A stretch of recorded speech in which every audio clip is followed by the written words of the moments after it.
శుక్లాంబరధరం విష్ణుం శశివర్ణం చతుర్భుజం ప్రసన్నవదనం ధ్యాయేత్ సర్వవిఘ్నోపశాంతయేత్. గురుర్బ్రహ్మా గురుర్విష్ణుః గురుర్దేవో మహేశ్వరః గురుః సాక్షాత్ పరబ్రహ్మ తస్మై శ్రీగురవే నమః.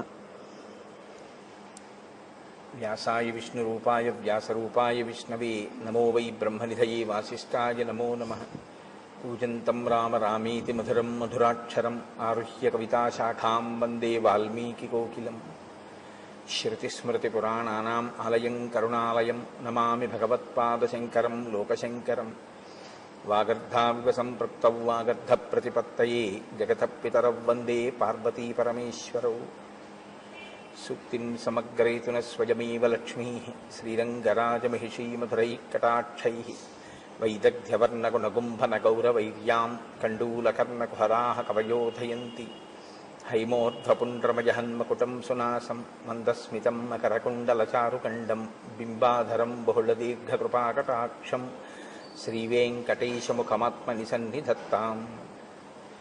మనోజవం మరుతతుల్యవేగం జితేంద్రియం బుద్ధిమతాం వరిష్టం వాతాత్మజం వనరయూధముఖ్యం శ్రీరామదూతం శిరసా నమామి. ఆపదామపహర్తారం దాతారం సర్వసంపదాం లోకాభిరామం శ్రీరామం భూయో భూయో నమామ్యహం. శ్రీరామచంద్రం శ్రితపారిజాతం సీతాముఖాంబోరుహచంచరీకః సమస్తకల్యాణగుణాభిరామः నిరంతరం మంగళమాతనోతు. సింధూరారుణవిగ్రహాం త్రినయనాం మాణిక్యమౌళిస్ఫురత్తారానాయకశేఖరాం స్మితముఖీం ఆపీనవక్షౌరుహాం పాణిభ్యాం అళిపూర్ణరత్నచషకం రక్తోత్పలం బిభ్రతీం సౌమ్యాం రత్నఘటస్థరక్తచరణాం ధ్యాయేత్ పరేదంబికాం. హరి ఓం. పరమేశ్వర స్వరూపైన సభకి నమస్కారం.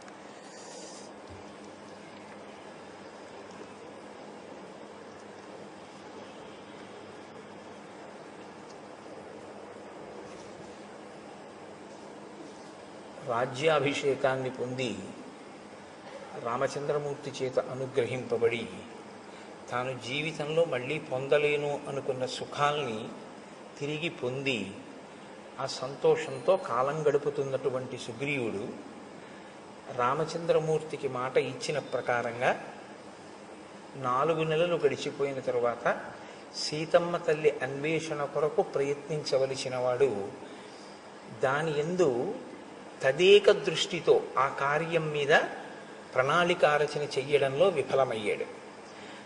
ఈలోగా శరదృతువు వచ్చేసింది.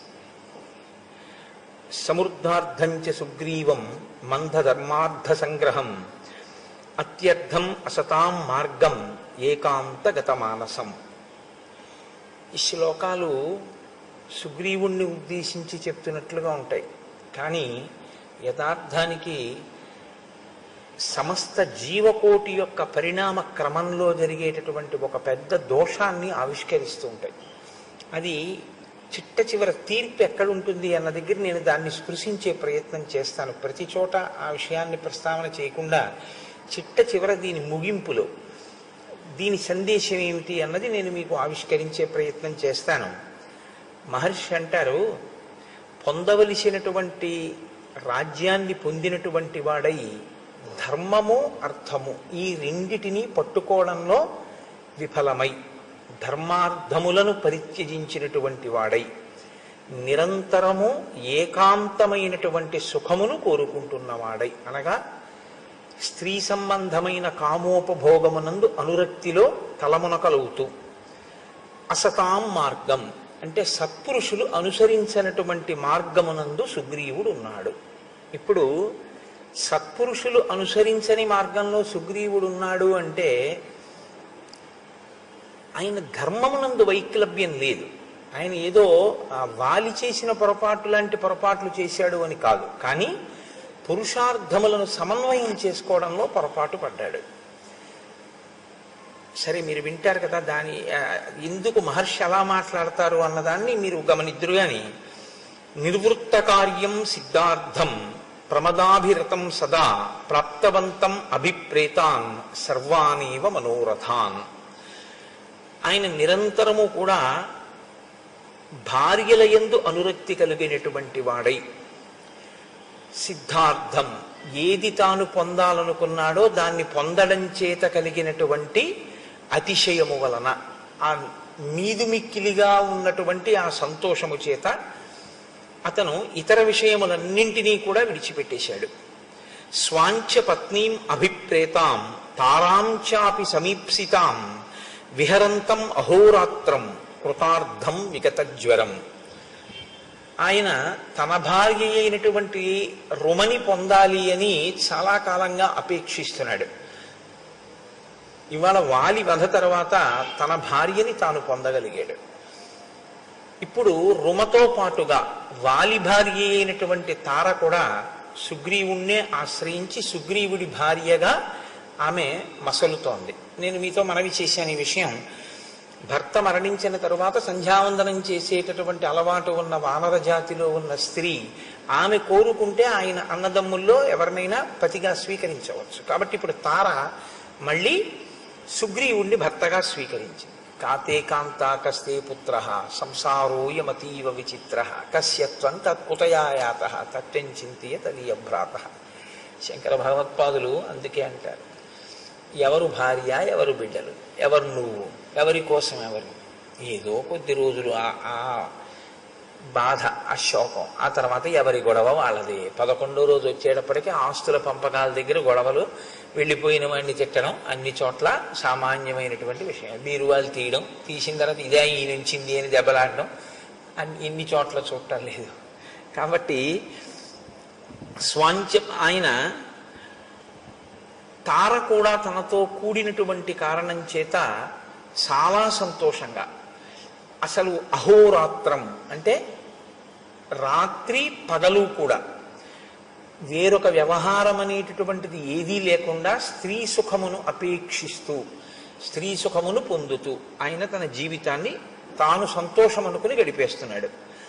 క్రీడంతమివ దేవేశం నందనేప్సరసాం గణైః మంత్రిషు న్యస్తకార్యంచ మంత్రిణాం అనవేక్షకం. తాను రాజుగా నిర్వహించవలసినటువంటి బాధ్యతలు కొన్ని ఉంటాయి. ఇప్పుడు తను రాజ్యాన్ని పొందడంతో పాటుగా భార్యని కూడా పొందాడు, తారని కూడా పొందాడు. ఇప్పుడు ఆయనకి రెండూ వచ్చాయి, రాజ్యము వచ్చింది, భార్యలు వచ్చారు. కానీ దేనితో అంటకాగాడు అంటే ఒక్క భార్యలతోనే అంటకాగాడు. అలాగని రాచరికం వదిలిపెట్టాడా అంటే రాజుగానే ఉన్నాడు. మరి రాజ్య పాలన మంత్రులకు అప్పచెప్పాడు. సరే, మంత్రులకు అప్పచెప్పడం తప్పు కాదు, రాజు మంత్రుల యందు న్యాసం చేస్తాడు, ఆ బుద్ధితో ఉంటాడు. కానీ మంత్రులు తనకేమైనా సమస్య చెప్పవలసి వస్తే మంత్రులకి దర్శనమివ్వడం, ఇది ఇక్కడ ఉంది అసలు సమస్య అంతా. మహర్షి మాట్లాడేటటువంటి మాటలు చాలా గంభీరంగా ఉంటాయి. ఆయన అంత తేలికగా ఏం మాట్లాడరు. ఇంకొకళ్ళ యొక్క ప్రవర్తనని పరిశీలనం చేసి ఆ శ్లోకాన్ని చెప్పేటప్పుడు వాల్మీకి మహర్షి శ్లోకాల్ని జాగ్రత్తగా పట్టుకుంటే మనం ఎలా ఉంటున్నామో అన్నది కూడా మనం పరిశీలనం చేసుకోవాల్సి ఉంటుంది. రెండూ పొందినటువంటి వాడు రెండిటి యందు బుద్ధి పెట్టి ఉంటే, రాజ్యపాలన సక్రమంగా చేసి భార్యల యందు అనురక్తితో ఉంటే అందులో మీరు నేను పెద్ద పట్టించుకోవాల్సిన విషయం. రామాయణంలో శ్లోకం రచన చేయవలసిన అవసరం వాల్మీకి లేదు. ఆయన రాజుగా ఉండి ఆ రాజ్యమునకు సంబంధించిన వ్యవహారములు మంత్రులకు విడిచిపెట్టాడు. ఇప్పుడు మంత్రులు ఏదైనా సమస్య వస్తే రాజు నిర్ణయం చేయాలి. రాజు నిర్ణయం చేయాలంటే మంత్రులు ఎవరిని కలవాలి? రాజుని కలవాలి. కానీ మంత్రులకి రాజదర్శనం లేదు. ఎందుకు లేదు? అహోరాత్రము తార రుమ ఇతర పత్నులతో తిరుగుతుంటాడు. తిరుగుతూ ఉండడం వల్ల మంత్రులకి దర్శనం ఇవ్వడు. మంత్రులకే దర్శనం ఇవ్వని వాడు ప్రజలకేం దర్శనం ఇస్తాడు? కాబట్టి ఇప్పుడు ప్రజలు తమ కష్టం చెప్పుకోవాలి అంటే రాజు యొక్క దర్శనం లేదు. మంచి వాళ్ళై మంత్రులు మంచిగా పరిపాలిస్తే పర్వాలేదు, లేకపోతే అసలు రాజుకి ప్రజలకి మధ్య ఏ విధమైనటువంటి సమన్వయం లేదు. ప్రజలు ఎలా ఉన్నారో ఏమైపోతున్నారో ఆయనకు అనవసరం. ఆయన రాజుగా సుఖములను అనుభవించడానికి మాత్రం రాజపదవిని వాడుకుంటున్నాడు తప్ప, రాజపదవిని అనుభవిస్తున్నవాడు రాజుగా తన కర్తవ్యాన్ని చెయ్యడాన్ని విస్మరించాడు. ఇది మహర్షి యొక్క తీర్పు. కాబట్టి క్రీడంతమివ దేవేశం నందనేప్సరసాం గణైః మంత్రిషు న్యస్త కార్యంచ మంత్రిణాం అనవీక్షకం. దేవేంద్రుడు నందనవనంలో తన భార్యలతో విహరిస్తూ ఎంత సంతోషంగా గడుపుతాడో, అప్సరసలతో విహరిస్తూ ఎంత సంతోషంగా గడుపుతాడో, అలా ఆయన కూడా తన భార్యలతో నిరంతరము వనములయందు ఉపవనములయందు విహరిస్తూ కాలాన్ని గడిపేస్తున్నాడు. కానీ ఒక ఆయన ఉన్నారు, ఆయన మహాప్రాజ్ఞుడు, బుద్ధిమతాం వరిష్టం. ఆయన గుర్తిస్తున్నాడు, రెండిటినీ గుర్తిస్తున్నాడు. ఏ రెండిటిని గుర్తిస్తున్నాడు? రామచంద్రమూర్తి ఓర్పుని గమనిస్తున్నాడు, సుగ్రీవుడి యొక్క వైక్లభ్యాన్ని గుర్తిస్తున్నాడు. Do not stretch the string beyond the last degree of its elasticity అని ఇంగ్లీష్లో ఒక ప్రొవెర్బ్. అంటే తెలుగులో అయితే తెగేదాకా తాడు లాక్కండి అన్నాం, కానీ అది ఇంకొంచెం బాగుంటుంది. స్థితిస్థాపక శక్తిని మించిపోయేంత వరకు మీరు లాగవద్దు. అంటే అది కొంచెం సాగగలిగిన శక్తి అన్నది కొంతకాలం ఉంటుంది. సాగగలిగిన శక్తిని దాటి మీరు లాగారనుకోండి, అది తెగిపోతుంది. ఓర్పు అన్నది కూడా అంతే. ఓర్పు పడుతున్నాడు కదా అని మీరు లాగారనుకోండి, ఆ ఓర్పు తెగిపోతుంది, అది భగ్నమైపోతుంది. అప్పుడు దాని స్థానంలో ఏమొస్తుంది అంటే, సహనము ఎక్కడ నశిస్తుందో అక్కడ రావడానికి ఉండేటటువంటిది ఒక్కటే ఉంటుంది, క్రోధం. విశేషమైనటువంటి కోపము ఒక్కసారి ఆవిర్భవిస్తుంది. కాబట్టి ఇప్పుడు హనుమ యొక్క బుద్ధి శక్తి ఎక్కడుందంటే, రామచంద్రమూర్తి యొక్క ఓపిక, రామచంద్రమూర్తి వేచి చూస్తున్న స్థితి, రామచంద్రమూర్తి యొక్క సహనము పరీక్షకి గురైపోతున్నటువంటి స్థితి వచ్చేస్తోంది. ఈయన ఏ కబురు చేయడు, ఈయన మంత్రుల మాట వినడు, ఈయన మంత్రులకి దర్శనం ఇవ్వడు, అహోరాత్రములు భార్యలతో గడుపుతున్నాడు. కాలము తనకి అనుకూలంగా ఉండాలి, ముందు తన భార్యను కూడా తీసుకొస్తే తప్ప నువ్వు నీ భార్యతో సుఖించకూడదని రాముడు అనలేదు. ఇప్పుడు వర్షాకాలం నువ్వు చాలా కష్టపడి ఉన్నావు, హాయిగా సంతోషంగా గడుపు. వర్షాకాలం అయిపోయిన తర్వాత సీతాన్వేషణమునకు ప్రయత్నం చెయ్యి అన్నాడు. వర్షాకాలం అయిపోతోంది అనగానే జాగరూకుడు కావాలి కదా. ఇంకా వర్షాకాలం అయిపోవచ్చింది అనేటప్పటికీ ప్రణాళిక సిద్ధంగా ఉండాలి. ఎందుచేత అంటే కార్యము ముందా ప్రణాళిక ముందా అంటే శబ్దము వెలుతురులో ఉంటాయి అవి. మీరు చూడండి, ఎప్పుడైనా ఒక పిడుగు పడుతోంది అనుకోండి, పిడుగు యొక్క ధ్వని ముందు రాదు, పిడుగుపాటు ముందు రాదు, వెలుతురు ముందు వస్తుంది. ముందు ఒక పెద్ద వెలుతురు కొడుతుంది. వెలుతురు కొట్టింది అంటే మీరు చెవులు మూసుకోవడం ఏదో చేస్తారమ్మో పిడుగు పడుతోందని. తర్వాత ధ్వని వస్తుంది, ధ్వని తర్వాత పిడుగు పడుతుంది. 3 అంచెల కింద ఉంటుంది తప్ప పిడుగుపాటు అంటే ఒక్కసారి పిడుగు పడిపోవడం ఉండదు. ముందు తెలుస్తుంది. ఒక కార్యం చెయ్యాలి అన్న దాంట్లో దక్షత అన్న మాటకు అర్థం ఏమిటంటే, పకడ్బందీగా దాన్ని ప్రణాళికారచన చెయ్యవలసి ఉంటుంది. ఇది ఇలా ఉండాలి, ఇలా ఉండాలి, ఇలా ఉండాలి అని కార్యమునకు అనుగుణంగా, కార్య సాఫల్యము కొరకు, మీ ఆనుకూల్యత కొరకు కాదు, కార్యం కార్యంగా ఫలితాన్ని ఇవ్వడానికి కర్మ. మీరు ఎప్పుడు జ్ఞాపకం పెట్టుకోవాల్సి ఉంటుంది ఈ విషయాన్ని. కర్మ జడం, కర్మ తనంత తానుగా ఫలితాన్ని ఇవ్వదండి. అందుకే భగవాన్ రమణులు ఉపదేశసారం చేస్తే కర్మ తజ్జడం అంటారు. కర్మ జడమైనటువంటిది. అది ఇప్పుడు ఇది ఎంత జడమో అంటే తనంత తానుగా దీనికి ఏమీ నిర్వహణ శక్తి ఎలా ఉండదో, ఒక విద్యుత్తు దీంట్లో ప్రసరిస్తే ఇది పనిచేస్తూ ఉంటుంది. అలా కర్మ కూడా జడం. మీరు ఒక కర్మ చేశారనుకోండి, దాని వలన ఫలితం వస్తుందా అని నన్ను అడిగితే నేనేం చెప్పవలసి ఉంటుందంటే రాదు అని చెప్పడమే న్యాయమై ఉంటుంది. అదే న్యాయమైనటువంటి జవాబు. ఎందుకంటే నేను అభిషేకం చేశాను, నాకు ఫలితం వస్తుందా అని మీరు అడిగారు అనుకోండి, మీ మనసు అక్కడ పెట్టారా అని అడగవలసి ఉంటుంది.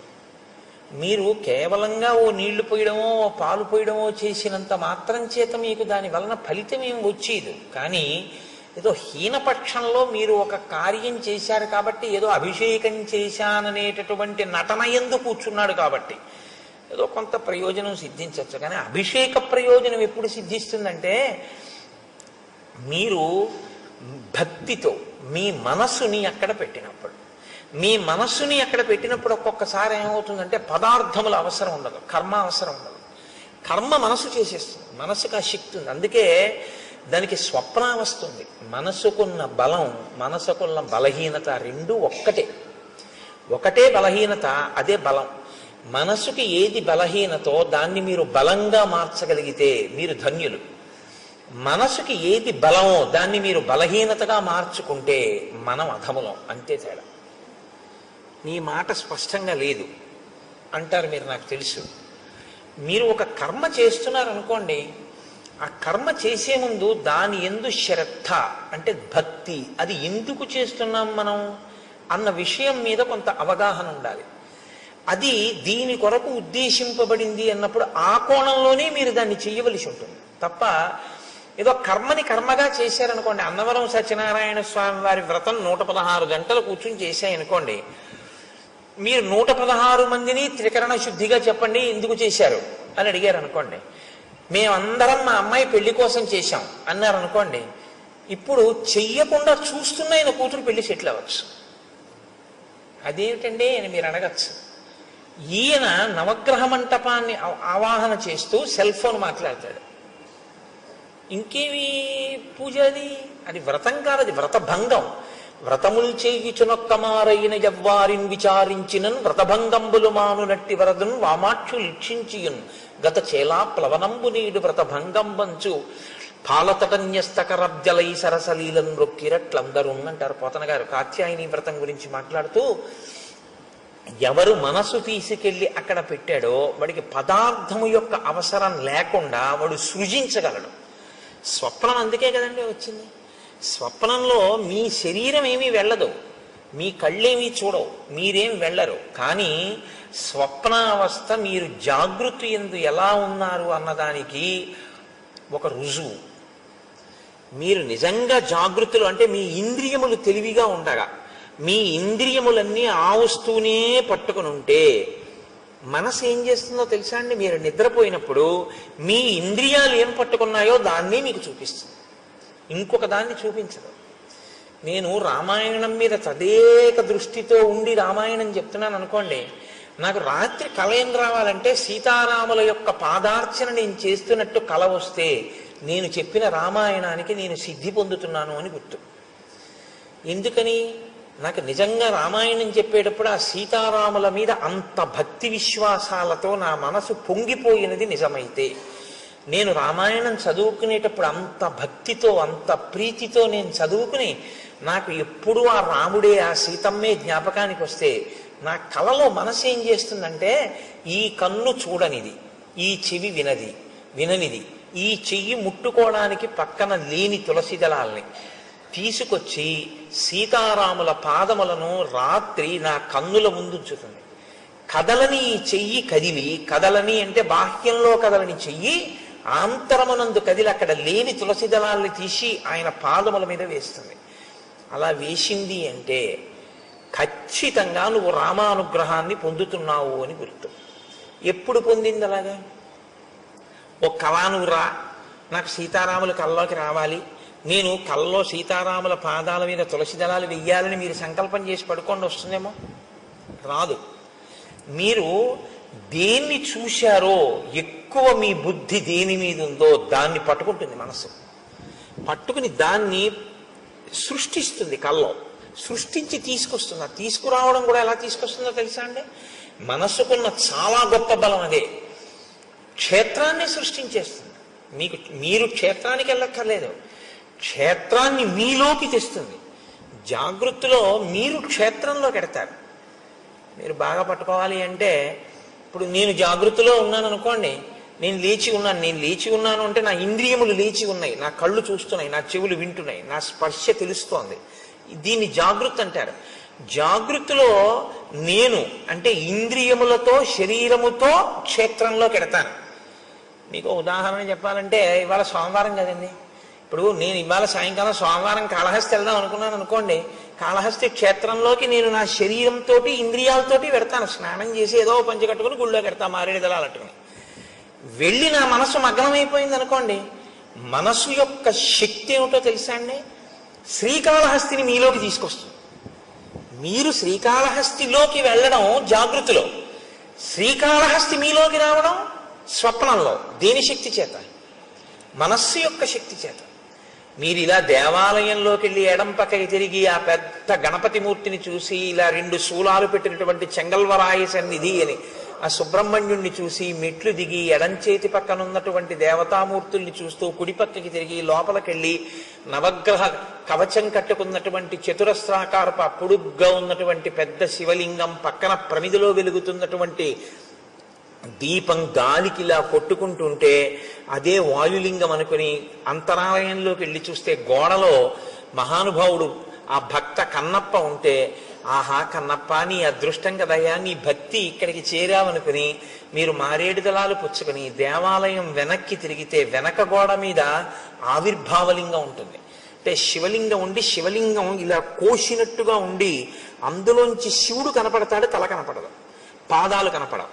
అంటే ఏ పరమాత్మ యొక్క కింది భాగాన్ని పై భాగాన్ని నువ్వు తెలుసుకోలేవో, అనంతమై ఉన్నాడో, అనంతమైనటువంటి పరమాత్మ చేత పరివ్యాప్తమైన లింగస్వరూపమై బ్రహ్మాండమంతా ఉంది అని తెలుసుకోదగినటువంటి ఆవిర్భావలింగాన్ని దేవాలయం వెనకాతల చూసి మీరు వెళ్ళేటప్పుడు ఆ కుడి చేతి పక్కన మొదట ప్రదక్షిణ మార్గంలోనే ఆ దుర్గమ్మ తల్లిని చూసి వెనక ఆవిర్భావలింగం, మళ్ళీ కుడి పక్కకి తిరిగితే మీ కుడి చేతి వైపు కోష్ట గణపతి, మీరు అలా తిరిగి వచ్చి మళ్ళీ శివలింగాన్ని చూసి అలా బయటికి వెళ్ళి కుడి చేతి పక్కకి తిరిగి నడుస్తుంటే వేదిక మీద నల్లటి గుడ్డలు దీపాలు వెలిగించి పట్టుకెళ్ళి అక్కడ పెట్టేటటువంటి శనీశ్వరమూర్తి దగ్గర నుంచి వెంకటేశ్వరుడు, కనకదుర్గమ్మ వారు, మళ్ళీ మీరు ఇలా కుడి పక్కకి తిరిగితే అరుగు మీద 63 మంది నాయనార్లను దాటిన తర్వాత ఎడం పక్కన మార్కండేయ లింగం, మార్కండేయ లింగం దాటి మీరు కొంచెం ముందుకెళ్ళి కుడి పక్కకి తిరిగితే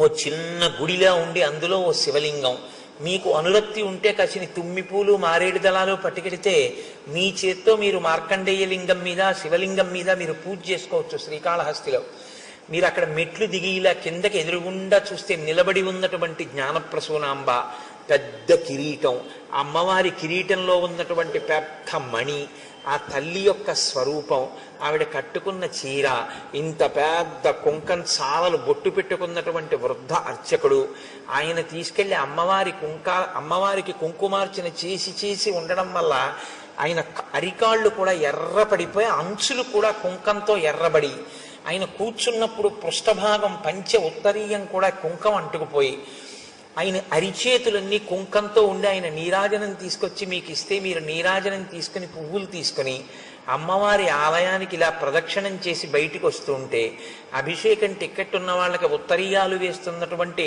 ప్రదేశం, ఆ ఎడంచేతి పక్కన ఉన్నటువంటి స్వామివారి ఊంజల్ మంటపం, అక్కడ ఉన్నటువంటి ఆ అద్దాల మంటపం, అది చూసి మీరు బయటికి వచ్చి మళ్ళీ ఇలా కుడి చేతి పక్కకి తిరిగి కుడి పక్క మెట్లెక్కితే ఒక చోట గీసినటువంటి వృత్తంలో నిలబడి చూస్తే మీకు ఎదురుగుండా కాళహస్తీశ్వరుని యొక్క శిఖర దర్శనం, ఇంకొక వృత్తంలో నిలబడి మీరు ఇలా చూస్తే అమ్మవారి శిఖర దర్శనం, ఇంకొక వృత్తంలో నిలబడి మీరు చూస్తే కొండ మీద ఉన్నటువంటి కన్నప్ప గుడి దర్శనం, యమధర్మరాజ ప్రతిష్ఠిత లింగం, అది దాటిటొస్తే ధర్మరాజ ప్రతిష్ఠిత లింగం అన్నట్టుగా ఉన్నటువంటి ఆ స్ఫటిక స్వరూపం, మీరు మళ్ళీ కుడి పక్కకి తిరిగితే కన్నప్ప లింగం అరుగు మీద, ఇలా కుడి పక్కకి తిరిగి చూస్తే దక్షిణాభిముఖంగా దక్షిణామూర్తి, అద్భుతమైన అలంకారంతో ఉన్న స్వామి, మీరక్కడ కింద పడి నమస్కారం చేసి ఎడం పక్కకి తిరిగి రాజద్వారంలోంచి బయటికెడితే ఎడం పక్కన ప్రసాదాల కౌంటరు, ముందుకెడితే నిత్యాన్నదానం, మళ్ళీ కుడి పక్కకి తిరిగితే ఓ పెద్ద ఏనుగు, అక్కడ టిక్కెట్లు అమ్మేటటువంటి ప్రదేశం, సహస్రలింగార్చన, రాహుకేతువుల పూజ టిక్కెట్లు అమ్మేటటువంటి స్థలం, ఆ మంటపం, ఆ బయటికి వెళ్ళిపోతుంటే అక్కడ ఏదో రకరకాల తైలాలు అమ్మేటటువంటి షాపులు, విభూతి మారేడు దళాలు పువ్వులు తుమ్మి పూలు అమ్ముతున్నటువంటి కొట్లు, ఆ బయటికి వస్తుంటే ఎడం పక్కన సుబ్రహ్మణ్యుడు, ఎదురుగుండా కాశీ విశ్వేశ్వరుడు, ఆ బయటికి వచ్చి అరుగు మీద ఆ కొబ్బరికాయలు వరుసగా అవన్నీ చూస్తూ మీరు అక్కడికి వచ్చి మళ్ళీ మీ చెప్పులు మీరు తీసుకుని మీరు అలా ముందుకెడితే ఒక్కసారి ఇక్కడే కదే పుష్పగిరి మఠం లోపలికి వెళ్ళి కాళ్ళు కడుక్కుని టిఫిన్కి వెడదామంటే లేదు లేండి పిల్లలు ఆకలేస్తోంది అంటున్నారు, ఈ శరవణ భవన్ బాగుంటుందంటే ఇందులో టిఫిన్ తిందామని భారీ అంటే శరవణ భవన్లోకి వెళ్ళి కూర్చున్న తర్వాత ఏమి ఇమ్మంటారు అని సర్వర్ అడిగితే మీకు తెలివి వచ్చింది అనుకోండి, ఇప్పుడు కాళహస్తి మీలో ఉందా, మీరు కాళహస్తిలో ఉన్నారా? మీ యందు కాళహస్తి ఉంది, మీరు మీలోకి కాళహస్తి చేరింది, శ్రీకాళహస్తి. ఇది మనస్సు యొక్క శక్తి. మనస్సు జాగృతి యందు బాగా దేన్ని పట్టుకుంటుందో దాన్ని సంకల్పంతో మీలోకి తీసుకొచ్చేయగలదు. అది వచ్చింది అని కూడా మీ ఎవ్వరికీ తెలియదు లోకంలో. మీరు శ్రీకాళహస్తి వెళ్తే తెలుస్తుంది. మీలోకి శ్రీకాళహస్తిని తెచ్చేసుకోగలిగిన శక్తి మీకు వచ్చేసింది అనుకోండి, మీలోకి ఆయనలోకి శ్రీకాళహస్తిని తెచ్చేసుకుని ఆయన శ్రీకాళహస్తిలో ఉన్న శివలింగాన్ని అర్చిస్తున్నాడు, కూర్చున్నట్టున్నాడు. కానీ ఆయనలోకి శ్రీకాళహస్తి వచ్చి ఉంది అన్న విషయం కూడా ఎవరికీ తెలియదు. ఇప్పుడు మనసుకి శక్తి ఉందా లేదా? మనసు యొక్క బలం ఇదే, బలహీనత ఇదే. మీరు దాన్ని బాగా శిక్షణ ఇస్తే దేన్నైనా మీలోకి తెస్తుంది. మీరు ఏ శిక్షణ ఇవ్వకపోతే దాని ఇష్టం వచ్చి నువ్వు పట్టుకున్న తిరిగి అవన్నీ తీసుకొచ్చి మీలో పెడతావు. అదే బలహీనత. దాన్ని మీరు మార్చగలిగితే అదే దాని బలం. ఇప్పుడు నేను అన్న మాట మీరు బాగా పట్టుకున్నారు అనుకుంటున్నాను. మీరు వాడుకోవడంలో ఉంటుంది ఆ సాధనాన్ని. ఈశ్వరుడు ఈ మనస్సును అందరికీ ఇచ్చాడు. దీన్ని మీరు వాడారా మీలోనే బ్రహ్మాండములన్నీ ఉంటాయి. మీరు ఎక్కడికి వెళ్ళక్కర్లేదు.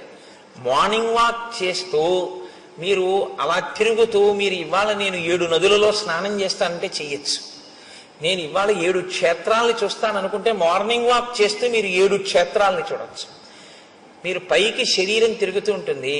మీరు శృంగేరి వెళ్ళిపోయి శృంగగిరిలో ఉన్నటువంటి శారదాంబ దేవాలయాన్ని, ఆ విద్యాశంకరుల దేవాలయాన్ని, తుంగా నదిని, కప్పకి నీడపట్టిన పాము, స్నానం, చేపలు, ఆ మరమరాలు వేసినట్టు మీరు స్నానం చేసి మీరు ఆ వారధి దాటి ఆ పావులుంటాయి జాగ్రత్త అని బోర్డులో ఉన్న వనంలోంచి వెళ్ళి ఎదురుగుండా చంద్రశేఖర భారతీ స్వామి మొదలైన మహాపురుషుల యొక్క సన్నిధానాలు చూస్తూ ఎడం పక్కకి తిరిగి పూర్వం ఉన్నటువంటి గురువులందరూ కూడా అక్కడ ఉండే అభిషేకాలు కూడా చేస్తే ఇరుగ్గా ఉన్నటువంటి ప్రాంగణంతో కూడుకున్న గురునివాసిని, ఆ పక్కన ఉన్న విశాలమైన భవంతిని, అందులో ఉన్న పెద్ద హాల్ని, అక్కడ పెట్టినటువంటి శంకరాచార్యుల వారిని, స్వామివారికి బహూకరింపబడిన పెద్ద తంజావూరు వీణ, వాటినన్నింటినీ మీరు చూస్తూ శంకర భగవత్పాదులు, వారి శిష్యులు, ఆ గోడలు, వేదిక, తెర తీసేటప్పటికి వచ్చి కూర్చున్న భారతీ తీర్థస్వామి, ఆయన ఇలా కూర్చుని ఇంకా రుద్రం మొదలెట్టడానికి ముందు ఎవరితో మాట్లాడకుండా ఇటు తిరిగి కూర్చుని ఇటుపక్కకి ఇలా తలొక్కటి తిప్పి ఇలా అందరినీ ఇలా ఒక్కసారి పరికించి సభాభ్య సభాపతిభ్యశ్చ ఓ నమో నమో అన్న భావన లోపల అంతా శివస్వరూపంగా చూస్తూ పైకి మన్ని చూస్తున్నారని మనం అనుకుంటే ఆయన ఒక్కసారి ఇలా ఇటు పక్క నుంచి ఇటు పక్క వరకు ఇలా చూసి ఇలా తలూపి ఆ శివలింగం మీదకి పెట్టినటువంటి ధారాపాత్ర, అందులోకి ఆయన పాత్రతో తీసి ఇలా పోస్తుంటే పడుతున్నటువంటి శివలింగం మీద పువ్వులు, ఆ ధారలు, ఆఖరణ ఆయన వస్త్రం తీసి ఆ శివలింగాన్ని తుడిచి పైకి లేవకుండా అందంగా ఈ చెయ్యి ఇలా ఎత్తి కింద పడకుండా దాన్ని ఆ శివలింగాన్ని అందంగా పెట్టి ఆ పువ్వులతో అలంకారం చేసి ఆయన చేసేటటువంటి అభిషేకం, ఇవన్నీ మీరు చూస్తుండగా, మీరు అనుభవిస్తుండగా మీ 5 రౌండ్లో 6 రౌండ్లో మీ మార్నింగ్ వాక్ అయిపోతుంది. శరీరానికి వ్యాయామం అయింది, మనసుకి శృంగేరి దర్శనం అయిపోయింది. మనసుకు ఆ శక్తి ఉంది. శరీరం తిరుగుతూ ఉంటుంది, మనసు విడిపోయి వెళ్ళిపోతుంది, ఎటు కావాలంటే అటు వెడుతుంది. దాన్ని మీరు అలవాటు చేస్తే శృంగేరి వెళ్తుంది, మీరు అలవాటు చేస్తే గంగానదికి వెడుతుంది, మీరు అలవాటు చేస్తే కాశీ వెడుతుంది, మీరు అలవాటు చేస్తే మీరు ఎక్కడికి వెళ్ళమంటే అక్కడికి వెళ్తుంది. ఎప్పుడు మీరు జాగృతిలో మనసును అక్కడ పెడితే, మీరు శృంగేరి వెళ్ళినప్పుడు మీ మనసు అక్కడ పెడితే మీ మనసు తర్వాత శృంగేరిని చేస్తుంది. ఇప్పుడు మీరు శృంగేరి శరీరంతో వెళ్ళి మీ మనసు కాకినాడలోనే ఉందనుకోండి, శృంగేరిని మీలోకి తేవడం ఇక మనసుకి సాధ్యం కాదు. అదే దాని బలహీనత, అదే దాని బలం కూడా. ఇప్పుడు మీరు దాని బలాన్ని బలంగా మీరు వాడుకోగలిగితే అది మీకు ప్రయోజకత్వాన్ని సాధించి పెడుతుంది. అది మీకు చేత కాకపోతే ఆ మనసే బంధనానికి గురి చేస్తుంది. అందుకే మన ఏవ మనుష్యానాం కారణం బంధమోక్షయో అంటాడు పరమాత్మ గీతాచార్యుడు. కేవలం మనస్సే, ఒకడు బంధింపబడుతున్నాడు, ఒకడు మోక్షం వైపుకి వెళ్ళిపోతున్నాడు. మీరు ఒకటి గుర్తుపెట్టుకోండి, కట్టాలన్నా విప్పాలన్నా తాడు తప్ప ఇంకోటి ఉండదు కట్టడానికి విప్పడానికి. మీరు ముందు ఇట్నుంచి తిప్పి చుట్టేస్తే కట్టు, ఇట్నుంచి తిప్పి చుట్టేసినా కట్టే. ఇప్పుడు నన్ను ఇలా కట్టేయండి అన్నారు అనుకోండి, ఓ తాడు తీసుకొచ్చి ఇలా తిప్పేసినా నన్ను కట్టేసినట్టే, ఇలా తిప్పేసినా నన్ను కట్టేసినట్టే. కట్టినా తాడే, విప్పాలంటే మీరు ఎటు కట్టారో దానికి వ్యతిరేక దశలో తిప్పేయడమే తాడు. ఇట్నుంచి కట్టారనుకోండి, ఇట్నుంచి తిప్పేస్తే విప్పేశారు. వ్యతిరేక దిశలో తిప్పితే విప్పడం, మీరు కట్టాలనుకున్నది ఏ దిశలో కావాలంటే అటు తిప్పితే కట్టడం. కట్టినా విప్పినా చెయ్యి తిప్పడంలో ఉంది. మీరు ఎటు తిప్పి ఒకలా తిప్పితే కట్టు, ఒకలా తిప్పితే విప్పడం. ఆ తాడు మాత్రం అదే. కట్టుకోవడం విప్పుకోవడం మీ చేతిలో, కట్టుకున్నా విప్పుకున్నా మీ ఇష్టం. ఈశ్వరుడు మనస్సుని ఇచ్చేశాడు అంతే, తాడు మీకు ఇచ్చాడు. ఇది ఆశ్రమాన్ని ధన్యం చేసుకోవడం అంటారు. ఎందుకు ఎడుతున్నావు గృహస్థాశ్రమంలోకి? ఆవిడ నువ్వు కలిసి తరించడానికి. నీ చెయ్యి ఆవిడ ఎందుకు పట్టుకుందంటే 24 గంటలు నీకు కావలసిన రుచులతోటి నీకు వండి పెట్టడానికి, నీకు సంతానం కనడానికి, శరీరం జర్జరీభూతం అయిపోయేంత వరకు కూడా కామ ప్రచోదనంతో బతకడానికి ఇవ్వలేదు ఆవిడ్ని కన్యాదాత. ఆవిడ్ని నీ పక్కన ధర్మపత్నిగా పెట్టుకుని నువ్వు పుణ్యకర్మలు చేసి నీ పుణ్యంలో సగభాగం ఆవిడికిచ్చి ఆవిడ్ని ఉద్ధరిస్తావన్న ఉద్దేశ్యంతో ఆవిడ్ని ఇచ్చాడు. నువ్వు స్వీకరించింది ధర్మపత్నిగా, కేవలం కామపత్నిగా నువ్వు అనుభవిస్తానంటే నీ కర్మ అంతే. ఎవరు జోక్యం ఏం చేసుకోరు అందులో. కానీ పాడైపోవడం అనేది మాత్రం జరిగిపోతుంటుందంతే. కాలం ఆగదు కదండి, వెళ్ళిపోతుంది కాలం. ఆ కాలంలో నువ్వు ఏం పట్టుకున్నావో, కామం ఒక్కటే పట్టుకున్నావు. ఏది వదిలిపెట్టేశావో, ధర్మముతో అర్థాన్ని, ధర్మానికి కామాన్ని ముడేయడం మర్చిపోయావు. కామము ధర్మబద్ధమే కావచ్చు, భార్యతోనే ఉన్నావు, కానీ కాలమంతా దానికే ఉపయోగించావు. ఇప్పుడు మరి మిగిలినవి ఏమైపోయాయి? పురుషార్థాలు. మరి ధర్మం ఏది, అర్థం ఏది? అప్పుడు ఇంకా మరి ఒక పురుషార్థంతోనే పట్టు కూర్చుంటే జీవితం ఏది? మితిమీరిన వ్యామోహమైంది తప్ప అది పురుషార్థ సమన్వయం ఎలా అయింది? పాడవుతున్నట్ట, సన్మార్గంలో ఉన్నట్ట. అందుకనన్నారు మహర్షి, సత్పురుషుల మార్గమును విడిచిపెట్టాడు అన్నాడు. అంటే పురుషార్థములను సమన్వయం చేసుకోవడం రాలేదు. రాజ్యాన్ని వదిలిపెట్టి కేవలం భార్య యందు మనసు పెట్టుకున్నాడు. ఇంకొక ఆయన మహాపురుషుడు, ఆయన ఏం చూస్తున్నారు? ఆయన తిరిగారు ఈయనతో పాటే, హనుమ. ఆయన అప్పుడు ఆయనకి ఒకటే, ఇప్పుడు ఆయనకి ఒకటే. ఇప్పుడు ఆయన ఏం ఆలోచిస్తున్నారు? మహానుభావుడు రామచంద్రమూర్తికి మాట ఇచ్చాడే, ఆయన అలా అరణ్యంలో కూర్చుని ఉన్నారే, మన గుహలో కూర్చున్నారే. మరి శరత్కాలం వచ్చేసింది, ఈయనేమో చెయ్యవలసిన ప్రణాళికారచన చెయ్యట్లేదు. ఇంతకీ ఎక్కడ బయలుదేరాను? పిడుగు ధ్వని వెలుతురు, ముందు ప్రణాళికారచన అన్నది ఒకటి ఉండాలి కదా. ఆయన కోప్పడ్డాక నువ్వు వానరాలను పిలవడం వేరు. నువ్వు ముందు ప్రణాళిక ఏది నీకు? రేపు రాముడు వచ్చి అడిగితే ఏం చెప్తావు? కనీసం అయ్యా నేను కబురు చేశానని నేను చెప్పడానికి నీకు ఒకటి ఉండాలిగా, చేసిన పని. అసత్యం చెప్పలేదుగా రాముడితో. ఇప్పుడు ప్రభువుని రక్షించడం అంటే అది మంత్రి అంటే. కనీసంలో కనీసం ఈయనకి గుర్తు చేసి ఆ సైన్యాధిపతిని పిలిచి, ఒరే సైన్యాలన్నీ సిద్ధం చేయండిరా, మనం ఎప్పుడప్పుడు వెళదామంటే, ఒకవేళ రాముడికి కోపం వచ్చినా అయ్యా నేను కబురు చేశానండి అని చెప్పడానికైనా ఉంటుంది. బతుకుతాడు రాజు. రాజుని రక్షించాలి సచివుడు. కాబట్టి మహానుభావుడు అయ్యాడు హనుమ. అందుకే ఆయన ఎక్కడుంటే అక్కడ బ్రతుకుతారు మనుషులు. ఆయన ఎక్కడుంటే అక్కడ బ్రతుకుతారు. కాబట్టే ఇప్పుడు ఆయన సాచివ్యం చేశారు. కాబట్టి ఆయన ఆలోచించారు. ఆలోచించి సుగ్రీవుడి దగ్గరికి వెళ్ళి ఆయన ఒక మాట చెప్తున్నారు. తదిదం మిత్ర కార్యం నహ కాలాతీతం అరిందమ తదిదం క్రియతాం రాఘవస్వైత వైదేహ్యా పరిమార్గణం తదిదం వీర కార్యంతే కాలాతీతమరిందమ. నీవు మిత్రకార్యమును చెయ్యవలసినటువంటి అవసరం ఉంది. నీకు మిత్రులు ఉపకారం చేశారు, తిరిగి నువ్వు ప్రత్యుపకారం చెయ్యాలి. ప్రత్యుపకారం చెయ్యడం అనేటటువంటిది నీ మనసులో అవకాశం సావకాశం అని అనిపించినప్పుడు చేయడం కాదు. ఏ కాలంలో చెయ్యాలో ఆ కాలంలో చెయ్యాలి. ఏ కాలంలో చెయ్యాలని రాముడు చెప్పాడు? వర్షాకాలం అయిపోయాకని చెప్పాడు. వర్షాకాలం అయిపోయింది, నువ్వు మొదలు పెట్టాలి. ఇప్పుడు రాముడి వైపు నుంచి కాదు మొదలవ్వవలసింది. రాముడు నీకు ఇచ్చిన సమయం అయిపోయింది. ఇప్పుడు ప్రత్యుపకారం నీ వైపు నుంచి మొదలవ్వాలి. నువ్వు దాన్ని విస్మరించావు. కాబట్టి ఇప్పుడు ఎప్పుడైతే నువ్వు విస్మరించావో నువ్వు కృతాపరాధుడవయ్యావు, నువ్వు అపరాధం చేసిన వాడివయ్యావు. ఆయన ఇంకా చాలా గొప్ప ధర్మంలో ఉన్నాడు. ఏమిటి ఆయన పట్టుకున్న గొప్ప ధర్మం? నచ కాలం అతీతంతే నివేదయతి కాలవిత్ తరమానోపి సన్ ప్రాజ్ఞ తవ రాజన్ వశానుగ. ఇచ్చిన కాలం దాటిపోయింది, సుగ్రీవుడు ఏ ప్రయత్నం చెయ్యట్లేదు అని తెలుసున్నా ఆయన ఇంకా ఓపిక పడుతున్నాడు. పోన్లే చూద్దాం చూద్దాం చూద్దాం అని ఆలోచిస్తున్నాడు. నీ అంత నువ్వు ముందుకొస్తే తనొక కఠినమైన మాట అన్నానన్న బాధ తనకి మిగలకూడదని నువ్వు ఇది గుర్తించట్లేదు. గుర్తించకుండా కాలమును దుర్వినియోగం చేస్తున్నావు. ఒకసారి దుర్వినియోగం కాని అయిందో ఆ తర్వాత నువ్వు మనసులో ఉపకారం చేద్దామని అనుకున్నా సరే కాలమునందు చెయ్యవలసినది చెయ్యలేదు కనుక నువ్వేం చేయవలసి ఉంటుందో తెలుసా? తల ఉంచుకుని నిలబడి క్షమార్పణ చెప్పా పని చేయవలసి ఉంటుంది. ఇప్పుడు ఆ పని చేసినా చెయ్యవలసిన వేళకి చేసిన వాడన్న ఖ్యాతి ఉండదు. మరిచిపోయి గుర్తు చేస్తే చేసిన వాడన్న పేరు వస్తుంది. చెయ్యలేదా చేశావు, ఉపయోగం ఉందా? లేదు. మీకండి రామాయణంలో టైం మేనేజ్మెంట్ అని ఇవ్వాలంటున్నారు. ఈ టైం మేనేజ్మెంట్ అన్న దాని కోణంలో రామాయణాన్ని మాట్లాడితే శ్రీరామాయణము టైం మేనేజ్మెంట్ అంటే కాలమును చక్కగా దక్షతతో వినియోగించుకునుట అని నిజంగా మేనేజ్మెంట్ సైన్సెస్ చదువుకునేటటువంటి స్టూడెంట్స్కి శ్రీరామాయణంలోంచి కానీ అన్వయం చేస్తే నేను మీకు నిజం చెప్తున్నాను, ఎక్కడా దొరకనంత గొప్ప విషయాలన్నీ శ్రీరామాయణంలో ఉన్నాయి.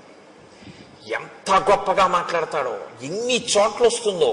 చెయ్యవలసిన సమయమునందు చెయ్యవలసిన పని. సుందరకాండలో కూడా అత్యద్భుతంగా ప్రస్తావన చేస్తారు దీని గురించి. కాబట్టి అందుకే నేను మీతో మనవి చేసింది, శ్రీరామాయణం అనేక కోణములలో మనకి నేర్పుతుంది. వ్యామోహాలకి లొంగిపోకుండా చెయ్యవలసిన సమయానికి చెయ్యవలసిన పనికి టక్కన లేచిపోగలిగిన శక్తి ఎక్కడి నుంచి వస్తుందంటే రామాయణంలోంచి వస్తుంది. కాబట్టి నచ కాలం అతీతంతే నివేదయతి కాలవిత్ తరమాణోపి సన్ ప్రాజ్ఞ తవ రాజన్ వశానుగ అని అకర్తురపి కార్యస్య భవాన్ కర్తా హరీశ్వర కిం పునః ప్రతికర్తుస్తే రాజ్యేన చ వధేన చ. రాజా, నువ్వు ప్రత్యుపకారం చేసేటటువంటి స్వభావం లేనివాడివని నేను అంటలేదు. నువ్వు అటువంటి వాడివని నేను అన్నాను. ఎందుకంటే ప్రత్యుపకారం చెయ్యడం కాదు, నీకున్నటువంటి లక్షణం ఏమిటో తెలుసా? అసలు ఉపకారం చెయ్యని వాడికి ఉపకారం చేస్తాం. అంత మంచివాడివి, చాలా మంచివాడివి, అందులో ఇంక సందేహమేం లేదు.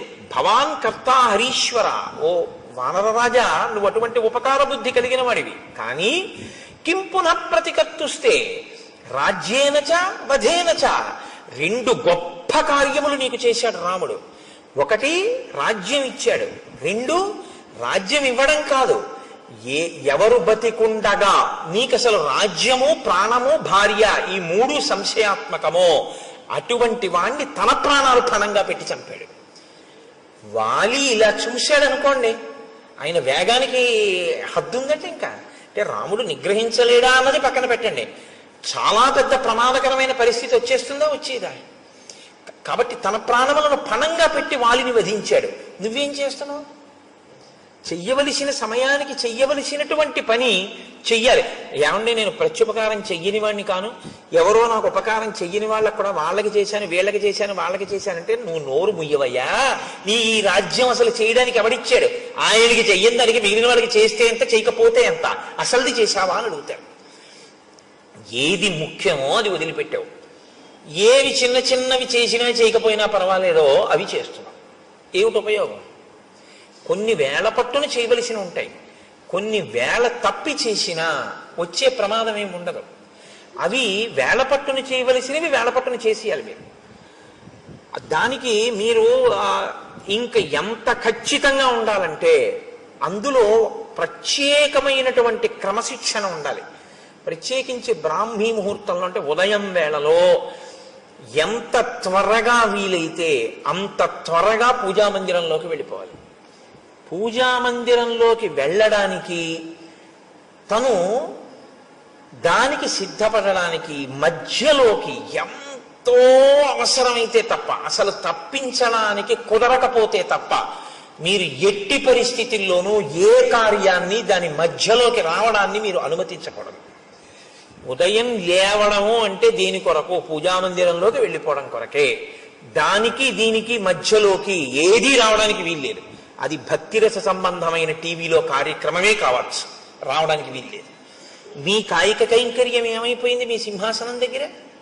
మీరు మీ సింహాసనాన్ని అర్చించద్దు, మీరు వెళ్ళిపోవాలంతే పూజామందిరంలోకి. ఏవో కొన్ని ఉంటాయి. శరీరమాద్యంకులకిది ధర్మ సాధనం. ఒక్కొక్కడికి వ్యాయామం చేయకపోతే ఇబ్బంది, తప్పదు, వెళ్ళాలి. వాడి కర్మ, వాడికి భక్తి ఉన్నా వెళ్ళాలి. కానీ నేను మీతో మనవి చేసేది అదే, అప్పుడు కూడా మీరు మానసికం చేసేయచ్చు. ఇతరుల దృష్టిలో మీరు వాకింగ్కి వెళ్ళినట్టు ఉండొచ్చు, కానీ మీరు దాన్ని ఈశ్వరారాధనగా మార్చుకోవచ్చు. మీరు బెంగ పెట్టుకోక్కర్లేదు, అయ్యో నేను చేయలేకపోతున్నానని అనుకోక్కర్లేదు. ఆ ఆర్తిని ఈశ్వర పూజగా మలుచుకుని శరీరంతో వ్యాయామం చేసి రాగానే మీరు వెళ్ళిపోవాలంతే పూజా మందిరంలోకి. తప్ప ఇక దాని మధ్యలోకి ఇంకోటి వచ్చేసింది అంటే మీ శ్రద్ధ నశించిపోయింది అని గుర్తు. ఇదే రావణాసురుడి విషయంలో సీతమ్మ అంటుంది, సన్నామివ మహాకీర్తిం శ్రద్ధామివ విమానితాం పూజామివ పరీక్షీణాం ఆశాం ప్రతిహతామివ. ఉపాసన రహస్యాలు చెప్పింది కాబట్టి సుందరకాండే.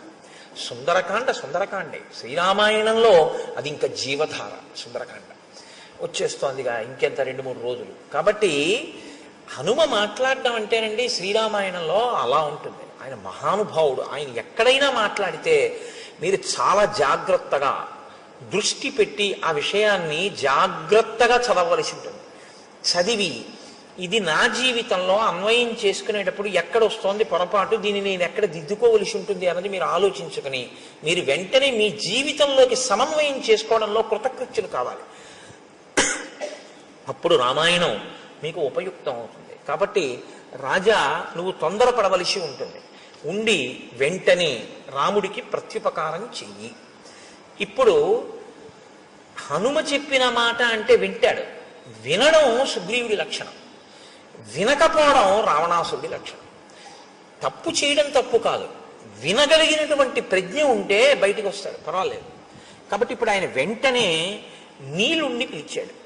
పిలిచి సందిదేశాతిమతిమాన్ నీలం నిత్య కృతోద్యమం దిక్షు సర్వాసు సర్వేషాం సైన్యానాం ఉపసంగ్రహే. అన్ని దిక్కుల నుండి వానరములన్నిటినీ కూడా పిలిపించి సిద్ధంగా ఉంచు, మనం రామకార్యం మీద వెడదాం. ఇదొక్కటి చెప్పి మళ్ళీ మర్చిపోయాడు. అంతే. మళ్ళీ మధుసేవనం, మళ్ళీ భార్యలతో రమించడం, అందులో పడిపోయాడు. కానీ ఈ మాట సుగ్రీవుణ్ణి బతికించేసింది. అది ప్రభువుని బతికించడం అంటే. ఈ ఒక్క మాట చెప్పి ఉండకపోతే నిజంగా సుగ్రీవుడు చెప్పుకోవడానికి ఏమీ లేదు లక్ష్మణుడితోటి రాముడితోటి. ఇది నీలుడికి చెప్పాడు కాబట్టి బతికిపోయాడు సుగ్రీవుడు. ప్రాణభిక్ష పెట్టారండి హనుమ. సచివుడు మంత్రి అంటే అర్థం ఏమిటంటే నిర్మోహమాటంగా తన మీద పరిపాలన చేసేటటువంటి ప్రభువు యొక్క హితాన్ని ప్రజాహితాన్ని కోరి అందులో ఏ మొహమాటం లేకుండా సలహా చెప్పగలిగినటువంటి ప్రజ్ఞ ప్రకాశించిన వాణ్ణి మంత్రి అని పిలుస్తారు. అలా ఉండాలి సచివుడు అంటే. కాబట్టి హనుమ వెళ్ళి అంత ధైర్యంగా సుగ్రీవుడితో మాట్లాడారు. నీలుణ్ణి పిలిచి ఆదేశం ఇచ్చాడు. ఇచ్చిన తరువాత ఆ నీలుడు బయలుదేరాడు అని మనం అనుకోవలసి ఉంటుంది. ఇప్పుడు హనుమ ఏది ఊహించారో అది నిజమవుతుంది. మహాత్ముల ఊహలు ఎందుకు పోతాయండి? ఉత్తినే పోవు. శరత్కాలం వచ్చేసింది. శరత్కాల చిహ్నములను వర్ణించాడు రామచంద్రమూర్తి లక్ష్మణుడితోటి. వర్ణించి ఆ లక్ష్మణునితో ఒక మాట చెప్పాడు. అన్యోన్యబద్ధ వైరాణం జిగీషూణాం నృపాత్మజ ఉద్యోగ సమయ సౌమ్య పార్థివానాం ఉపస్థిత. ఇయం సా ప్రథమా యాత్ర పార్థివానాం నృపాత్మజ నచ పశ్యామి సుగ్రీవం ఉద్యోగంచ తథావిధం. ఇప్పుడు శరదృతు వచ్చింది కాబట్టి ఆకాశం అంతా పిండారబోసినట్టుగా వెన్నెల ప్రకాశిస్తూ ఉంటుంది. కాబట్టి విశేషమైన చలిగాలులు కాని వర్షాలు కాని ఉండవు, వేడి ఉండదు. కాబట్టి రాజులందరూ కూడా జైత్రయాత్రలు చేస్తూ వాళ్ళు మనసులో విజయం పొందాలన్న ఆకాంక్షని నెరవేర్చుకునేటటువంటి సమయము ఆసన్నమైపోయింది. ఆ దిశగా ఉద్యోగం చేస్తున్నారు. ఉద్యోగం అంటే ప్రయత్నం. ఆ దిశగా రాజులందరూ ప్రయత్నం చేస్తున్నారు.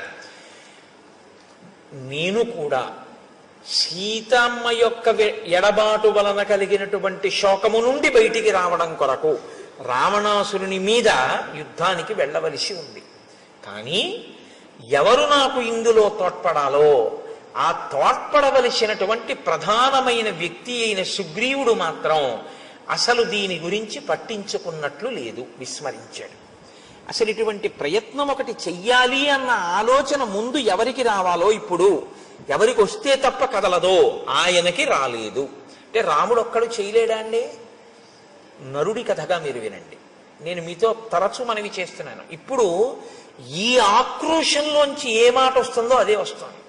మన్ని ఒక ఆయన పట్టించుకోలేదనుకోండి, అస్సలు ఏ ప్రాధాన్యత ఇవ్వకుండా ఏమీ పట్టించుకోకుండా నేను చేస్తానులేండి తప్పకుండానని అసలు ఆయన చేయడానికి దాని గురించి ఆలోచనే లేదనుకోండి, అప్పుడు మీరేమంటారు?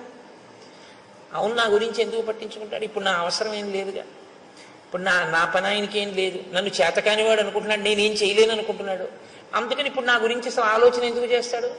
నేను వెళ్ళి ఆయన్ని అడిగితే చేసి పెడతానన్నాడు, కానీ కనీసం ఏమన్నా నేను ఇలా చేస్తాను చేయట్లేదు, మీ మాట నాకు జ్ఞాపకం ఉందని కూడా అంటలేదు. చూసావా, అంటాడా? అండా. నరుడన్న వాడి మనస్వభావం అలాగే ఉంటుంది. దీని తరువాతి మాట అదే రావాలి. అలా రాకుండా ఏదో త్రికాల వీధిలా వశిష్ఠుల్లా విశ్వామిత్రుల్లా నాకు తెలుసు నీలుణ్ణి పంపించాడు, ఆ తర్వాత వ్యామోహంలోంచి బయటకు వస్తాడు, ఇలా మాట్లాడాడు అనుకోండి, నరుడు అవడు. నేను అందుకే మీకు తరచు మనవి చేస్తుంటాను, శ్రీరామ కథ నరకథ. ఒక నరుడు ఎలా ప్రవర్తిస్తాడో అలాగే మాట్లాడతాడు అని చెప్తుంటాను. కాబట్టి ఆయన అన్నాడు, అనాదో హృతరాజ్యోయం రావణేన చ దర్శిత దీనో దూరగృహ కామి మాం చైవ శరణంగతః. లక్ష్మణ, సుగ్రీవుడు ఏమనుకుంటున్నాడో తెలుసా? అనాథో, నేను అనాథుణ్ణి, నాకెవరు లేరు, నన్ను పట్టించుకునే వాళ్ళు లేరు. హృతరాజ్యోయం, నా రాజ్యం పోయింది. రావణేన చ దర్శిత, నేను రావణుడి చేత అవమానింపబడిన వాణ్ణి. దీనో, దీనుణ్ణి, నా భార్యని నేను రక్షించుకోలేని స్థితిలో ఉన్నవాణ్ణి. దూరగృహ, ఇంటి నుంచి చాలా దూరంగా ఉన్నాను, కష్టం చెప్పుకోవడానికి కూడా ఎవరూ లేరు. కామి, భార్య గురించి పరితపిస్తున్నటువంటి వాణ్ణి. మాం చైవ శరణంగతః, నేను ఆ సుగ్రీవుణ్ణి శరణాగతి చేసి ఉన్నవాణ్ణి. కాబట్టి ఇప్పుడు ఆయన అనుగ్రహాన్ని బట్టిన జీవితం తప్ప నా గురించి ఆయన పట్టించుకోవాలని ఎక్కడుంది లక్ష్మణ? ఈ మాట లక్ష్మణుడికి కోపం తెప్పిస్తుందా తెప్పించదా? అన్నయ్య ఏడిస్తే చూడలేని స్వభావం అనుకోండి. ఒక ఆయనకి రక్తం చూస్తే కళ్ళు తిరిగి పడిపోతాడు. ఆయన్ని తీసుకెళ్ళి మీరు నా గోరు చుట్టూ ఆపరేషన్ చేసేటప్పుడు నువ్వు నా చెయ్యట్టుకో అంటే మీరు బాగానే ఉంటారు. ఆయన్ని తర్వాత మీరు సోడా క్యారేజ్ ఆయన తేవాలి కదా. ఆయన రక్తం చూస్తే తట్టుకోలేడు అన్నప్పుడు మీరు ఆయన్ని తీసుకెళ్ళకూడదు మీ గోరు చుట్టూ ఆపరేషన్ చేయించుకోవడానికి కదండి. అంతేకాదు, మరి లక్ష్మణుడు రాముడి ఖేదాన్ని చూడలేడని రాముడికి తెలుసు, మరి ఎందుకు మాట్లాడుతున్నాడు అంటే ఒక్కొక్కసారి లోపల ఉన్నటువంటి శోకాన్ని ఆపడాన్ని నిగ్రహించడం ఎవ్వరికైనా సాధ్యం కాని స్థితి వస్తుంది. నరుడంటే అంతే. మనుష్యుడు అన్న మాటకు అర్థం ఏమిటంటే నిగ్రహించలేనంత బాధ కలుగుతుంది. అది తన భార్య విషయంలో కలిగితే ధర్మబద్ధం అండి. అది పరకాంత ఎందుకు కలిగితే తప్పు తప్ప తన భార్య ఎందుకు కలిగితే వేళ దాటిపోతోంది, శరదృతువు కూడా వచ్చేసింది, మరి ఆయన బాధపడ్డాడంటే అందులో తప్పే ఉంది. అటువంటప్పుడు నన్ను ఇలా పట్టించుకోలేదని మాట్లాడితే ఎంత సహజంగా పూర్ణమైన నరుడిగానే రాముడు మాట్లాడుతున్నాడు తప్ప ఒక ఈశ్వరుడిగా రాముడు ఎప్పుడూ మాట్లాడలేదు రామాయణంలో. కాబట్టి ఇత్యేతై కారణై సౌమ్య సుగ్రీవస్య దురాత్మనః అహం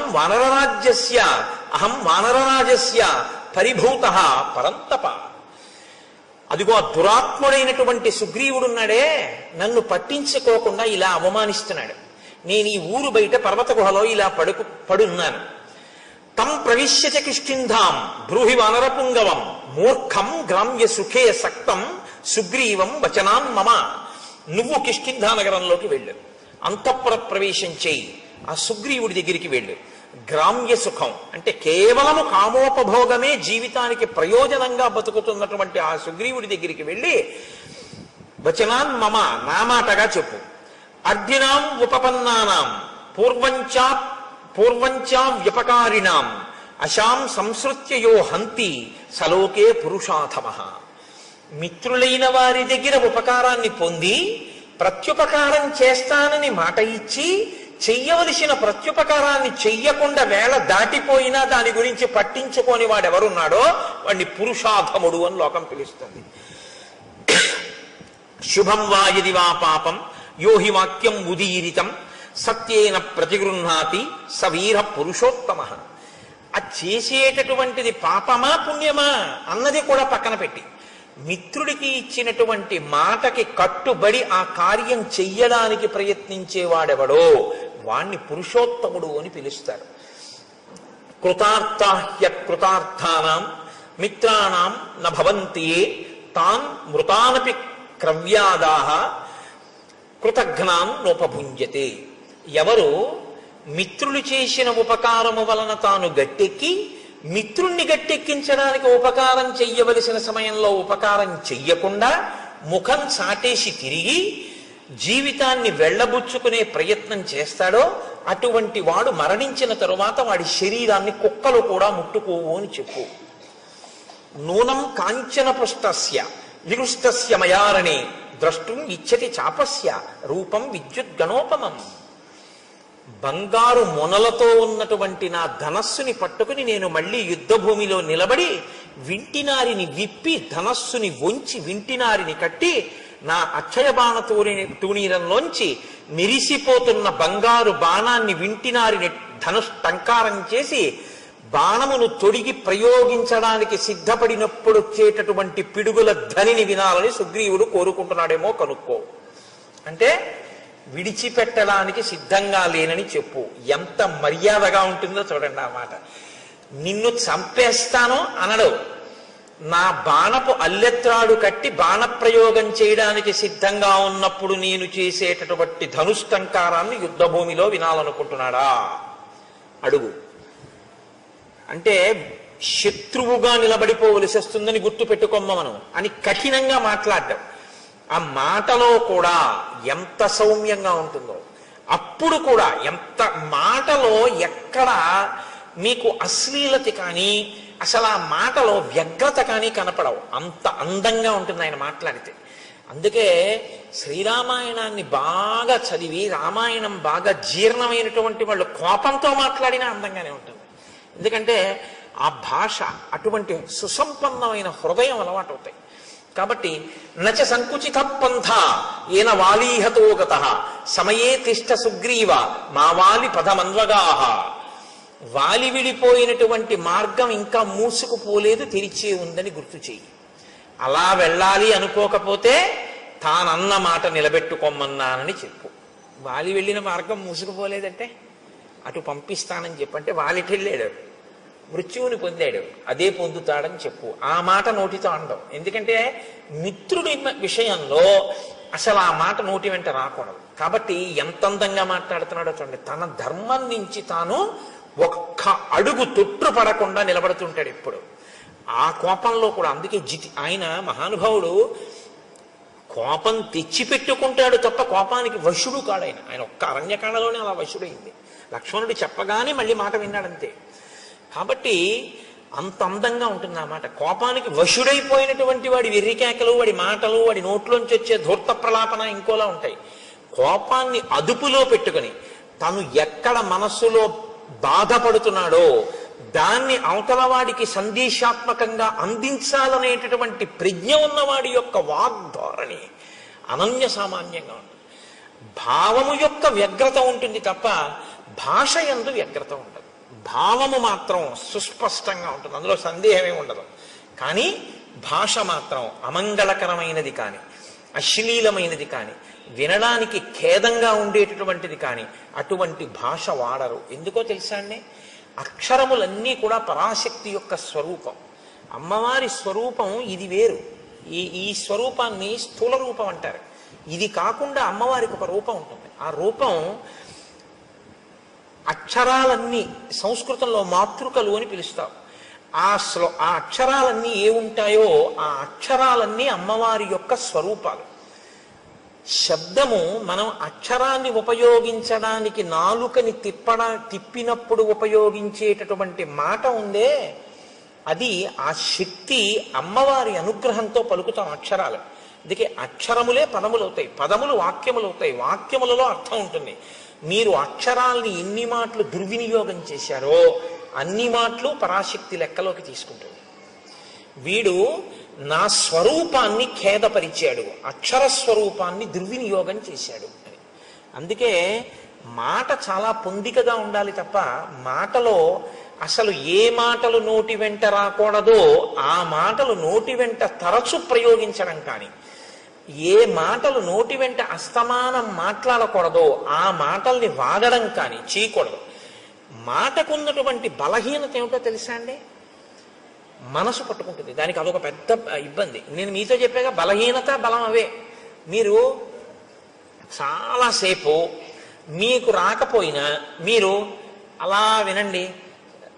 ఆ గురు ప్రార్థన అదే పనిగా ఓ గంట సేపు విన్నారనుకోండి, అంతవరకు ఎందుకండి, పోనీ గురు ప్రార్థన కాసేపు వదిలేయండి, పోనీ ఏదో సంస్కృతంలో సంక్లిష్ట పదజాలంతో ఉందండి అంటారా, పక్కన పెట్టేయండి. మీరు ఏదో రామదాస్ గారి కీర్తన పెట్టుకుని ఒక గంటన్నరో అలా కీర్తనలు విన్నారనుకోండి, అన్ని కీర్తనల మీద మీ మనస్సు నిలబడదు. వచ్చిన బాధ మీకు ఏదో ఒక కీర్తన మీదకి వెళ్ళి మనసు రంజిల్లుతుంది, పొంగుతుంది. అది మీరు ఏం చేస్తారంటే రీప్లే నొక్కి మళ్ళీ వింటారు. అంతా అయిపోయిన తర్వాత ఒరే అదొక్కసారి మళ్ళీ పెట్టు అని మళ్ళీ వింటారు. అయిపోయిన తర్వాత మీరు తువ్వాలు ఆరేసుకోవడానికి వెళ్ళి తక్కువేమి మనకు రాముండొక్కడుండు వరకు అంటారా అనరా? మీకు సంగీతం వచ్చని అన్నారా? పట్టేసుకుంది నాలుక. మీరు చూడండి, నోట్లో ఆడుతోందిరా ఇవాళ ఇది పోవట్లేదు అంటాడు.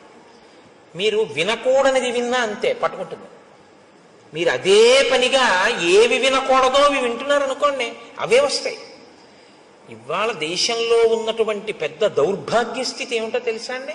నేను పదే పదే విమర్శించానని మీరు అనుకోవద్దు. ఇలా నొక్కితే మారేటటువంటి వాటిలో మీ కళ్ళ ముందు మీ చెవులకి ప్రధానమైనటువంటి ఇంద్రియాలన్నింటికీ కూడా మీరు అదే పనిగా పిల్లలకి విషాన్నే అందిస్తున్నారనుకోండి, వాళ్ళ మనసు ఎక్కడికి వెళ్ళిపోయి కూర్చుంటుంది? అక్కడే కూర్చుంటుంది. దాని మీదే వాడికి వ్యామోహం పెరిగిపోతుంది. ఇంకా ఇంద్రియాలు ఎప్పుడూ దాని మీదే పనిచేస్తే మనసు దాంతో తాదాత్మ్యత చెందిపోతుంది, వెంపర్లాడిపోతుంది. దానికోసమే అదే చూడాలి, అదే చూడాలి, అదే చూడాలి తాపత్రయం. ఏమిటి చూడడానికి ఇందులో అని పడుకోలేడు. మారి మారి మారి మారి అది రామకృష్ణ పరమహంస మాటల్లో అయితే నల్లమందు మరిగిన నెమలి అంటారు. ఆయన మనస్సు గురించి మాట్లాడుతూ ఒకసారి ఎంత చెప్పినా శిష్యుడికి అర్థం కాలేదు. అర్థం కాకపోతే ఆయన అన్నారు, నీకు చూపిస్తాను చూడు మనస్సు అంటే ఎలా ఉంటుందో అన్నాడు. ఇవాళ మధ్యాహ్నం 3 అయింది కదా, ఇప్పుడు నీతో నేను మాట్లాడుతున్నప్పుడు లోపల నల్లమందు ఉంది, ఓ నల్లపూసంత నల్లమందు పట్టరా అన్నారు. నెమలి ఎప్పుడు తినలేదు, నెమలి ఏదో తింటూ ఉంటుంది. అలా తింటున్న నెమలిని పిలిచి ఆయన నల్లమందు అక్కడ పెట్టి తినిపించారు. ఆ చిన్న నల్లమందు గుళిక తిండేది. అది మర్నాడు 3 గంటలకు వచ్చేసింది. వచ్చేసి రెక్కలు అల్లారుస్తూ ఓ క్రాంఖణం చేస్తోంది. ఆయన మళ్ళీ ఓ పిసర్ నల్లమంది పెట్టారు. అది మళ్ళీ తినేసి వెళ్ళిపోయింది అంతే వెంటనే. ఇక 3 అయ్యేటప్పటికి మీరు ఎన్ని పెట్టండి, ఆ నల్లమందు పెట్టకపోతే మాత్రం దానికి నిద్ర పట్టదు. అది ఇంకేమీ తినదు. అది మిగిలిన వాటిని కూడా పొడి చేస్తుంది. అంటే అంత గొప్ప నెమలి ఒక్కసారి నల్లమందు పుచ్చుకోవడానికి అలవాటు పడింది అంతే. ఇప్పుడు అది నల్లమందుకి బానిసైంది. మీ మనసు నల్లమందు విషయమే కాదు, మీ ఇంద్రియములనేటటువంటి ద్వారములను తెరిచి దేన్ని లోపలికి పుచ్చుకోవడానికి అలవాటు చేశారో దాన్ని పుచ్చుకొమ్మనే జరుగుతుంది. మీరు అదే పనిగా ఒక దానికి అలవాటు పడిపోయారనుకోండి, ఇంక అదే పని. ఏమున్నదండి ఇప్పుడు ఇవాళ లోకల్లో? నేను తరచు విమర్శించానండి, మీరు దయచేసి ఏమనుకోవద్దు. వేళ లేదు, పాలలేదు. అసుర సంధ్య వేళ దీపాలు పెట్టారు అంటే సనాతన ధర్మంలో ఈ దేశంలో ఒక గౌరవం ఉంది. దీపం పెడితే ప్రతి ఇంటిలోనూ కూడా గృహలక్ష్మి అయిన ఆడది మంగళసూత్రాన్ని కళ్ళకద్దుకుంటుంది. అవునా కదా? సంధ్యాదీపం వెలిగించారు అంటే మంగళసూత్రాన్ని కళ్ళకద్దుకుని ఓసారి ఆ గౌరమ్మకి నమస్కారం చేస్తారు. ఇవాళ ఇలా సంధ్యాదీపం పెట్టి మీరు ఇలా టీవీ పెట్టగానే మెళ్ళో మంగళసూత్రాలు లాగేస్తూ ఉండడం, లాగేసి విసిరేయడం, స్లో మోషన్లో అది ఎంత దూరం వెళ్ళి పడిపోయిందో చూపిస్తూ ఉండడం, లేకపోతే చచ్చిపోయిన శవాల్ని కాలుస్తున్నటువంటి దృశ్యాలు ఇంట్లో ఆ దిక్కున కనపడుతూ ఆ మంటల యొక్క దృశ్యాలు గోడల మీద వాటి మీద పడుతూ ఉండడం, భయానకంగా దాన్ని చూస్తూ ఉండడం, కొట్టుకున్నవి పొడుచుకున్నవి 1కి 4 మాటలు రీప్లే చూపిస్తూ ఉండడం, అర్ధరాత్రి వేళ ఘోరమైనటువంటి వాటిని సావధానంగా చూసే అవకాశం పిల్లలకి ఇవ్వడం, ఇవన్నీ పిల్లలకి ఇచ్చి మీ పిల్లలు మంచిగా ఉండాలని మీరు కోరుకుంటే ఎలా ఉండడం కుదురుతుందండి వాళ్ళకి? రోజు విషం పెడితే విషకన్య అవుతుంది తప్ప అది ఆవుదూడ ఎలా అవుతుంది? ఇవాళ మన దౌర్భాగ్యం అంతా దీని గురించే ఏడిచారు మహానుభావులు శాసనసభల్లో. సంస్కృతి నశించిపోతుందా అని ఏడిచారు. సంస్కృతి నశించిపోయాక నీకు భౌతిక భోగం ఎంతున్నా దానివల్ల ఉపయోగం ఏమీ ఉండదు. Scientific advancement without an iota of restraint is totally dangerous to the entire society. మీరు ఆలోచించండి నేను అన్నమాట. సెల్ ఫోన్ టూ వీలర్ మీద వెడుతూ మాట్లాడకూడదన్న నిగ్రహం లేనటువంటి వాడికి మీరు సెల్ ఫోన్ ఇచ్చి పంపిస్తే వాడితో పాటు ఇంకో కుటుంబమంతా ఆధారపడిన ఇంకో వ్యక్తి జీవితం కూడా ప్రమాదంలోకి వెళ్ళిపోతాయి. సైంటిఫిక్ అడ్వాన్స్మెంట్ తప్పనాలా మనిషికి సెల్ఫ్ రెస్ట్రైంట్, తనని తాను నిగ్రహించుకోగలిగిన శక్తి లేకపోవడం తప్పనాలా? నిగ్రహం లేకపోవడం తప్పు. నిగ్రహం అస్తమానం నీకు ఎవడు నేర్పుతాడు? అంగుళం పోలీసుల్ని పెట్టి నీకు నేర్పుతారా? మనిషివి కాబట్టి నీకు ఉండాలి. మనిషిగా ఎలా బతకాలో రామాయణం చదివితే వస్తుంది. ఆ రామాయణం అందుకే మనుషుల్ని మనుషులుగా ఇబ్బంది లేకుండా బ్రతకగలిగినటువంటి స్థితి కావాలి అంటే మీరు ఏది చూడొచ్చో ఏది చూడకూడదో, మీ మనసు ఎందుకు పాడవుతుందో, మీ మనసు ఎందుకు పవిత్రం అవుతుందో మనోరంజకత్వం కోసం కావలసి ఉంటుంది. మనోరంజకత్వం అంటే నువ్వు కాసేపు సంతోషంగా ఉల్లాసంగా గడపాలి అంతే, అంతవరకే. ఒక్కొక్క దాని ప్రయోజనం దేని కొరకు అంటే దాని ప్రయోజనం అంతవరకే. నువ్వు ఉల్లాసంగా కాసేపు ఏదో బడలిపోయావు, కాసేపు ఏదో కాస్త ఉల్లాసంగా ఉండాలి. కాబట్టి ప్రమాదకరము కానటువంటి ఉల్లాసభరితమైనది చూడడానికి నువ్వు కొన్నింటిని వాడుకోవాలి. వినోదం హద్దుల్లో ఉండాలి. వినోదం హద్దులు దాటిపోయి వెళ్ళిపోయి మేము సమాజాన్ని బాగు చేయడానికి ఇవన్నీ తీయలేదన్న మాట నువ్వు అనకూడదు, తప్పది. దాని ప్రభావం సమాజం మీద ఉండి తీరుతుంది. నువ్వు ఆ మాట అంటే ఎలా అవుతుంది? కుదరదది. కాబట్టి ఇవాళ ఈ హద్దులు ఎందుకు దాటిపోయామంటే మనం రామాయణాన్ని మరిచిపోకుండా ఉండగలిగితే మనం ఖచ్చితంగా హాయిగా ఆనందంగా ఏ వస్తువుని ఎక్కడ వరకు వాడుకోవాలో అక్కడ వరకు వాడుకోగలిగిన ప్రజ్ఞ భాషించి ఉండేది. ఇది రామాయణం చెయ్యగలిగినటువంటి గొప్ప ప్రయోజనం. ఇది మీరు పిల్లలు చూడండి, ఏదైనా కథ చెప్పమ్మమ్మ, ఏదైనా కథ చెప్పు తాతయ్య అంటారు. ఏం కథ చెప్తాను? రాత్రి 7ంటికి సీరియల్ వస్తుంది చూడు అంటే వాడు అదే చూసి మీరు అదే చూస్తే, మీరు అంటే మీరు కాదు, మీరేం చూడరు, నా గురించి నేను చెప్పుకునేది. కాబట్టి అసలు ముందు మనకొకటి వస్తే రా నీకొక చెప్తాను కూర్చో. ఏమైందో తెలుసా? ఒకసారి సుగ్రీవుడు ఏం చేశాడో తెలుసా? ఏం చెప్పారో తెలుసా? హనుమ అదిగో నువ్వు దండం పెడతావే ఆ స్వామి బుద్ధిమతాం వరిష్టం. ఏం చెప్పారో తెలుసా? ఇదిగో కాలం దాటిపోతే ప్రమాదం వస్తుంది, వేళపట్టును చెయ్యవలసింది వేళపట్టును చెయ్యాలని చెప్పారు అని ఈ ఘట్టాన్ని చెప్పండి. ఆ పసిపిల్లల మనసు మీద కాలము యొక్క విలువ, చేయవలసిన వేళకి చెయ్యడం అనేటటువంటిది ఎంత ముఖ్యమో నాటుకుంటుంది. పిల్లల హృదయాలు ఎటువంటివో తెలుసా అండి? బాగా దుక్కి దున్ని నీరు పెట్టి ఇంకా మీరు విత్తనం వేయడానికి సిద్ధంగా ఉన్నటువంటి సుక్షేత్రములవి. అక్కడ మీరు తులసి గింజలు వేశారనుకోండి, అది తులసివనం. మీరు అక్కడ ఆకుమడి వేస్తే అది వరి చేను, మీరు అక్కడ చెరుకు వేస్తే చెరుకు తోట, మీరు మారేడు చెట్లు వేస్తే మీరు గంజాయి మొక్కలు వేస్తే గంజాయి వనం. వేసేవాడి మీద ఉంటుంది తప్ప క్షేత్రంలో తప్పు లేదు. మీరే విత్తనం వేస్తే ఆ చెట్టే అక్కడ లేస్తుంది. తప్పంటూ ఎక్కడైనా ఉంటే మనం పిల్లల మనసుల్లో వెయ్యకూడనివి వేసిన పెద్దలది తప్పు తప్ప అది పుచ్చుకోవడానికి సిద్ధంగా ఉన్న క్షేత్రంది ఎప్పుడూ తప్పు కాదు. అందుకే పిల్లల మనసుల్లో వెయ్యవలసిన విత్తనం వెయ్యడం తన బాధ్యతగా గుర్తించకపోవడం కూడా దోషమే. తన కర్తవ్యం తను చెయ్యాలి, పిల్లలకి చెప్పవలసింది తాను చెప్పాలి. వాళ్ళు విన్నారా వినలేదా నీకు అనవసరం. నీ కర్తవ్యం నువ్వు చేసావా లేదా? ఒక్కడు బాగుపడ్డాడు చాలు. నీ పిల్లలకి నువ్వు చెప్పాలి, వాడు విన్నాడా వినలేదా నీకు అనవసరం. నీ కర్తవ్యం నువ్వు చెయ్యి. ఇది శ్రీరామాయణం మనకి నేర్పుతుంది. కాబట్టి హనిష్యామి సబాంధవం, వాలిని ఒక్కడే చంపేశాను ఒక బాణంతో, సుగ్రీవుణ్ణి సబాంధవంగా బంధువులందరితో చంపేస్తానని చెప్పి. ఇప్పుడు ఈ మాట లక్ష్మణుడు ఇది విన్న తర్వాత అన్నయ్య అంత బాధపడుతున్నాడు అంటే ఊరుకుంటారండి. ఈ రెండిటికి ఒక తేడా ఉంది. ఒకటి అంటిస్తే పేలిపోతుంది, ఒకటి పేలద్దులే అనుకుంటే ఆగిపోతుంది. దీనికి ఆ నిగ్రహ శక్తి ఉంది, దానికి ఆ నిగ్రహ శక్తి తక్కువ. కాబట్టి ఇప్పుడు రాముడు అమ్మ బాబోయ్ వీణ్ణి వెళ్ళమన్నాను, నేను బాధపడ్డం విన్నాడు, ఇప్పుడు వెళ్ళి సుగ్రీవుని చంపేస్తాడు బాణం వేసి. అక్కడ పరిస్థితి కొంచెం ఏమైనా తేడాపాడాగా అసలు నన్ను పట్టించుకోనట్లు కనపడితే బాణమే వదిలిపెట్టేస్తాడంతే. కాబట్టి వెంటనే పిలిచి అన్నాడు, నహివై తద్విధో లోకే పాపమేవం సమాచరేత్ పాపమార్గేణ యో హంతి సవీర పురుషోత్తమ. నాన్న యుక్తాయుక్త విచక్షణతో బాగా ఆలోచించి కేవలము పాపాత్ముడే, ఇంకా వాడు మారడానికి అవకాశం లేదన్న వాణ్ణి చంపాలి తప్ప, మారడానికి అవకాశం ఉంది, వాడు ఒక మాట చెప్తే మారతాడు, ఏదో తప్పు జరిగిపోయింది, వాడు తనని తాను మరిచిపోయి ఏదో వ్యసనానికి లోనైపోయి కాలాన్ని మరిచిపోయి కామమునకు వశుడై ఉన్నాడు తప్ప, చెప్తే ఇప్పుడు విని మళ్ళీ బుద్ధి మార్చుకునేవాడు అనుకుంటే చెప్పకూడదు సుమా. అందుకని తొందరపడి సుగ్రీవుని చంపేశావు, అటువంటి పని చెయ్యకు. నేదం అద్యత్వయా గ్రాహ్యం సాధువృత్తేన లక్ష్మణ తాం ప్రీతిం అనువర్తస్య పూర్వవృత్తంచ సంగతం. నువ్వు వెళ్ళేటప్పుడు సుగ్రీవుడితో పూర్వ స్నేహం ఎలా ఉండేదో, మనం అందరం ఎంత ప్రేమగా మాట్లాడుకునే వాళ్ళమో, మన పట్ల సుగ్రీవుడు ఎంత ప్రీతిపాత్రుడో బాగా స్మరించుకుంటూ వెళ్ళు. మీరు ఏది స్మరించుకుంటూ వెడితే మనసు అలా ఉంటుంది. మీరు వ్యగ్రతతో అన్నయ్య కోపమే తలుచుకుంటూ వెడితే కట్టలు తెచ్చుకుంటుంది. మీరు ప్రీతిని స్మరించుకుంటూ వెడితే కొంచెం మంచి మాట చెప్పడానికి అవకాశం ఉంటుంది. అప్పుడు మనసు మీ అదుపులో ఉంటుంది. లక్ష్మణుడి మనసు లక్ష్మణుడి అదుపులో ఉండేటట్టు చూస్తున్నాడు. ఏ మనసు లక్ష్మణుడి అదుపు తప్పుతోందని గుర్తించాడో దాన్ని మళ్ళీ లక్ష్మణుడి అదుపులోకి తీసుకెడుతున్నాడు. అందుకని కదండి గురువు అయ్యాడు ఆయన, మహానుభావుడు. అందుకని నేను గురువుగా అనువర్తిస్తున్నానన్నాడు ఆయన.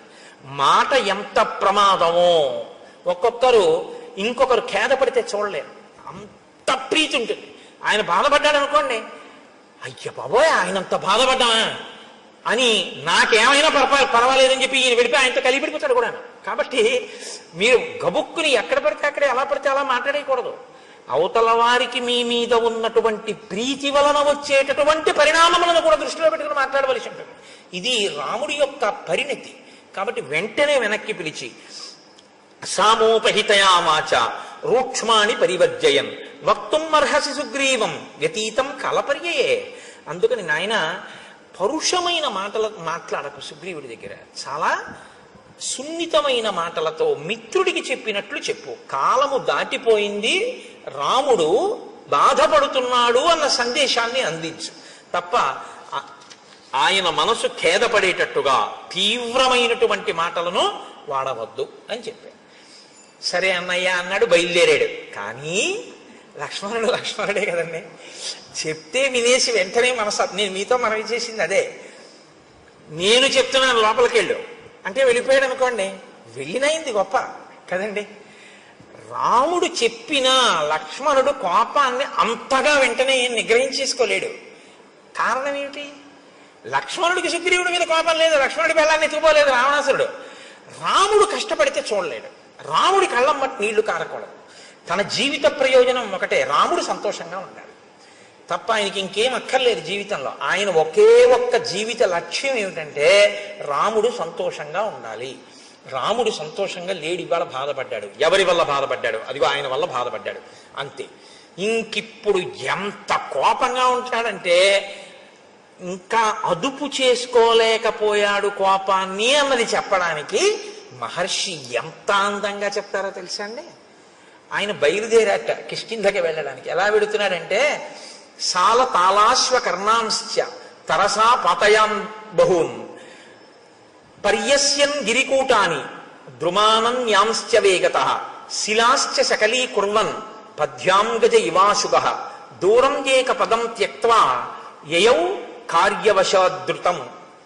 ఆయన కాలిబాట వెంట నడిచి వెళ్ళడానికి వీలైనటువంటి చక్కని బాట ఒకటి ఉంది కిష్కింధకి, కానీ అది కొంచెం దూరం. ఇప్పుడు ఆ బాట వెంట వెళ్ళలేదట. కోపించినటువంటి ఏనుగు ఎంత వేగంగా వెడుతుందో అలా బుసలు కొట్టుకుంటూ రుసరుసలాడిపోతూ పక్కన ఉన్నటువంటి అడ్డదారిలో వెళ్ళిపోతున్నాడట. వెళ్ళిపోతున్నవాడు ఏం చేస్తున్నాడు? సాల తాళాశ్వ కర్ణాంశ్చ తరసా పతయన్ బహూన్. అక్కడ కనపడినటువంటి అనేకమైన వృక్షములను కోకటి వేళ్లతో పెకల్చేసి పైకి విసిరేస్తున్నట్టు. పర్వత శిఖరములు కనపడితే పరిగెత్తుకుంటూ వెళ్ళి ఆ శిఖరములను ఊపేసి వాటిని చేత్తో పట్టుకుని ఆకాశంలోకి విసిరేసి ముక్కు ఇలా అనుకుంటూ బుసలు కొడుతూ ఆ వెళ్ళిపోతున్నప్పుడు శిలాశ్చ సకలీకుర్వన్ అలా వెళ్ళిపోతూ చూడండి రాయి కనపడుతుంది, దాన్ని ఒక్క తన్ను తన్ని బదలు కొట్టేస్తున్నట్టు. ఎందుకు? తన దారిని తాను వెళ్ళాలి, కానీ ఒక్కొక్కటి చూడండి నడుస్తూ రాళ్ళు తంతూ ఉంటాడు, అది ఎవరి మీదకో వెళ్ళి తగులుతుంది. అలా శిలాశ్చ సకలీకుర్వన్ రాళ్ళు బద్దలైపోయేటట్టుగా తంతున్నట్టు వాటిని తంతు పద్యాంగజ ఇవాశుభ అత్యంత వేగంతో వెళ్ళిపోతున్న ఏనుగుల దూరం ఏక పదం త్యక్త్వా ఆ సౌకర్యంగా వెళ్ళగలిగినటువంటి మార్గాన్ని విడిచిపెట్టేసి యయౌ కార్యవశాద్ధృతం, పనిని సాధించుకోవడం కోసమని దగ్గర త్రోవలో వెళ్ళిపోతున్నట్ట. అంటే తనంత తాను అదుపు చేసుకోలేని కోపాన్ని సుగ్రీవుణ్ణి ఏమనొద్దన్నాడు, సుగ్రీవుణ్ణి చంపద్దన్నాడు. ఇప్పుడు సుగ్రీవుణ్ణి చంపకుండా, సుగ్రీవుణ్ణి ఏమనకుండా నిగ్రహించుకోవాలంటే కోపాన్ని దేని మీద పెట్టాలి. అత్త మీద కోపం దుత్త మీద చూపించారంటారు. ఆఫీస్లో బాస్ని ఏమనలేక ఇంట్లో వచ్చి భార్యను తిడుతుంటారు ఒకడు, అలా ఉంటుంది. అందుకని చెప్పి ఇప్పుడు సుగ్రీవుణ్ణి ఏమనకూడదు కాబట్టి పాపం చెట్లు ఏం చేసాయి, వాటిని పీకేస్తున్నాడు. పర్వత శిఖరాలు ఏం చేసాయి, వాటిని పీకేసేసి ఆకాశంలోకి విసిరేస్తున్నాడు. రాళ్ళు ఏం చేసాయి, వాటిని బదలు కొట్టేస్తున్నాడు. అంటే కొంత కోపం తీరిపోతుంది అనమాట. అంటే ఇంకా తట్టుకోలేకుండా అన్నయ్య చెప్పిన మాటకి కట్టుబడాలి. మరి అన్నయ్య అందు భక్తి, అలా కట్టుబడాలంటే ఈ కోపం ఇంకోళ్ళ మీద చూపిస్తున్నాడు. అంటే కోపం పోయిందా, పోగొట్టుకునే ప్రయత్నంలో ఉన్నాడు ఇంకాను. కానీ తొందరగా వెళ్ళా సుగ్రీవుని అడగాల, అన్నయ్యని ఏడిపిస్తాడా వీడు, ఇది బాధ, అందుకని అడ్డత్రోవలో వెళ్ళిపోతున్నాడు. అంటే లక్ష్మణ భక్తిని ఆవిష్కరిస్తుంది. ఇంకా లక్ష్మణుడికి జీవితంలో రాముడు సంతోషంగా ఉండడం కన్నా ఇంకొక అన్య ప్రయోజనం లేదు. దీనివల్ల మనకేమర్థమవుతోంది, రాముడు సంతోషంగా ఉంటే లక్ష్మణుడు సంతోషంగా ఉంటాడు. రాముడు ఏడిస్తే లక్ష్మణుడు ఎవడు ఏడిపించాడని అడుగుతాడు, ఎవడు ఉండడం. అంతే కదా దాని అర్థం. అంతగా రామునితో మమేకమైపోయి రాముని యందు అంత భక్తి ప్రపత్తులు ఉన్నవాడు లక్ష్మణుడు. కాబట్టి ఇప్పుడు ఆయన గబగబ గబగబా బయలుదేరి ఆ కిష్కింధా సామ్రాజ్యం దగ్గరికి వెళ్ళాడు. బుసలు కొడుతూ ఊగిపోతూ ధనస్సు పట్టుకుని బాణాలు పట్టుకుని వస్తున్నటువంటి ఆ లక్ష్మణమూర్తి యొక్క స్వరూపాన్ని, ఆ నగరాన్ని కాపు కాస్తున్నటువంటి కొన్ని వేల మంది వానర యోధులు చూశారు. చూసి వాళ్ళు అదేమిటి అంత వేగంగా వచ్చేస్తున్నాడని ఆయన్ని చూసి భయపడి అటు ఇటు చెల్లాచెదరైపోయారు. కొంతమంది ఏమిటి యుద్ధానికి వస్తున్నట్టు వస్తున్నాడు అని ఒక మహానాదం చేశారు. కానీ తేజోమూర్తి అయిన లక్ష్మణుని యొక్క ఆ ఉద్ధతికి తట్టుకోలేక వాళ్ళందరూ దూరంగా పరిగెత్తి పారిపోయారు. సుగ్రీవుడు మాత్రం లోపల అంతఃపురంలో తారతో రుమతో వానరకాంతలతో విశేషంగా మధుపానం చేసి హారములన్నీ చెదిరిపోయి కనుగుడ్లు తిరుగుడు పడుతుండగా ఆ కామోపభోగము యందు రమిస్తున్నటువంటి వాడై ఉన్నాడు. అందుకని పైన ఏం జరుగుతోందో గ్రహించగలిగినటువంటి మనసు ఆయనకి లేదు. ఆయన మనసుని ఆయనే అటువంటి నిద్రావస్థలోకి ఆయన కోరుకున్న దాని పట్ల ఉద్రేకం పొందేటట్టుగాను ఆయన దాన్ని తయారు చేసుకున్నాడు. ఈశ్వరుడు చక్కని మనస్సుని మీకిచ్చి స్పందించగలిగిన శక్తితో కూడిన ఒక చక్కటి దాన్ని మీకు ఇచ్చాడనుకోండి, దాన్ని ఉత్ప్రేరకములతో మీకు కావలసిన రీతిలో ఉద్రేకపడేటట్టు మీరు తయారు చేసి స్పందించగలిగిన శక్తి దానికి చంపేస్తే ఈశ్వరుడిదా దోషం మందా? మనది.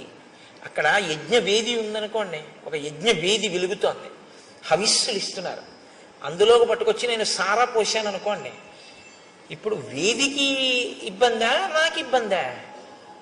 వేదికేమండి, ఆ వేదికేమవదు, అప్పటికి అపవిత్రం అవుతుంది, మళ్ళీ ఏదో ప్రాయశ్చిత్త కర్మ చేసి యజ్ఞం చేస్తారు. కానీ పోషిన నేను నాకిక నిష్కృతే ఉంది. ఇక్కడ స్వయంగా పరమేశ్వరుడే కూర్చుని అగ్నిహోత్ర జ్వాలగా వెలుగుతున్నాడు. వెలిగి మనం వేసిన పదార్థాలన్నిటినీ ఆయన పచనం చేస్తున్నాడు. పచనం చేసి నెత్తుటిగా మార్చి దీంట్లోకి ప్రవహింపచేసి తెల్లవారేటప్పటికి పిప్పిని విసర్జించడానికి వీలుగా సిద్ధం చేస్తున్నాడు.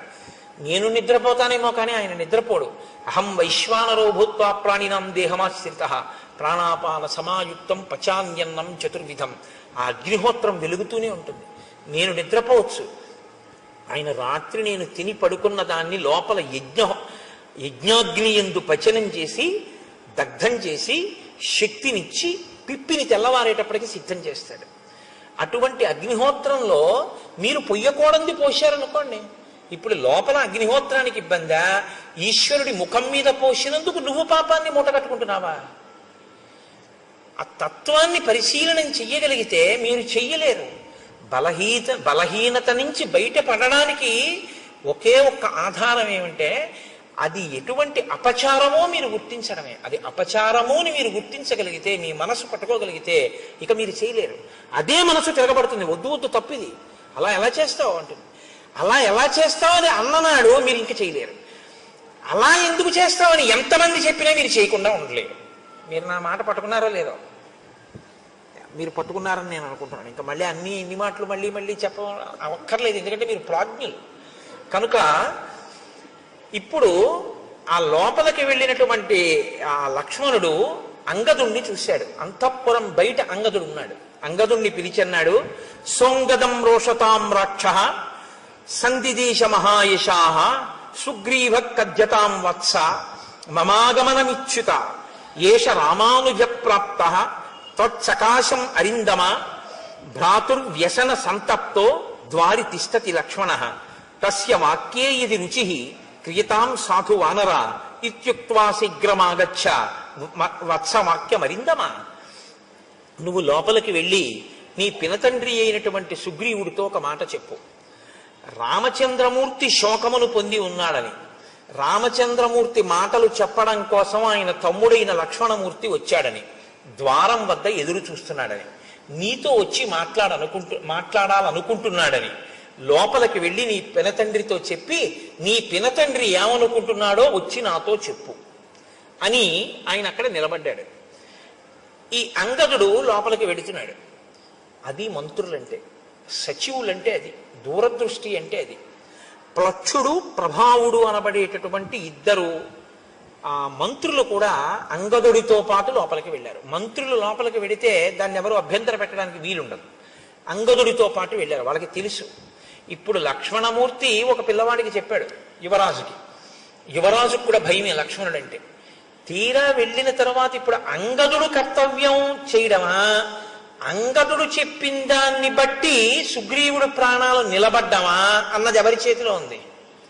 అంగదుడి చేతిలో లేదు, సుగ్రీవుడి చేతిలో ఉంది. సుగ్రీవుడు ఎటువంటి స్థితిలో ఉన్నాడని మంత్రులకి తెలుసు. అసలు విపరీతమైనటువంటి భావోద్రేకంతో మధుపానాసక్తుడై కామాతురుడై ఉన్నాడు తప్ప అంగదుడు చెప్పింది చెవిలోకి వెళ్ళడం కాదు, మనసులోకి వెడుతుందా అన్నది చెప్పడం కష్టం. ఇప్పుడు అంగదుడితో లక్ష్మణుడు ఏమన్నాడు?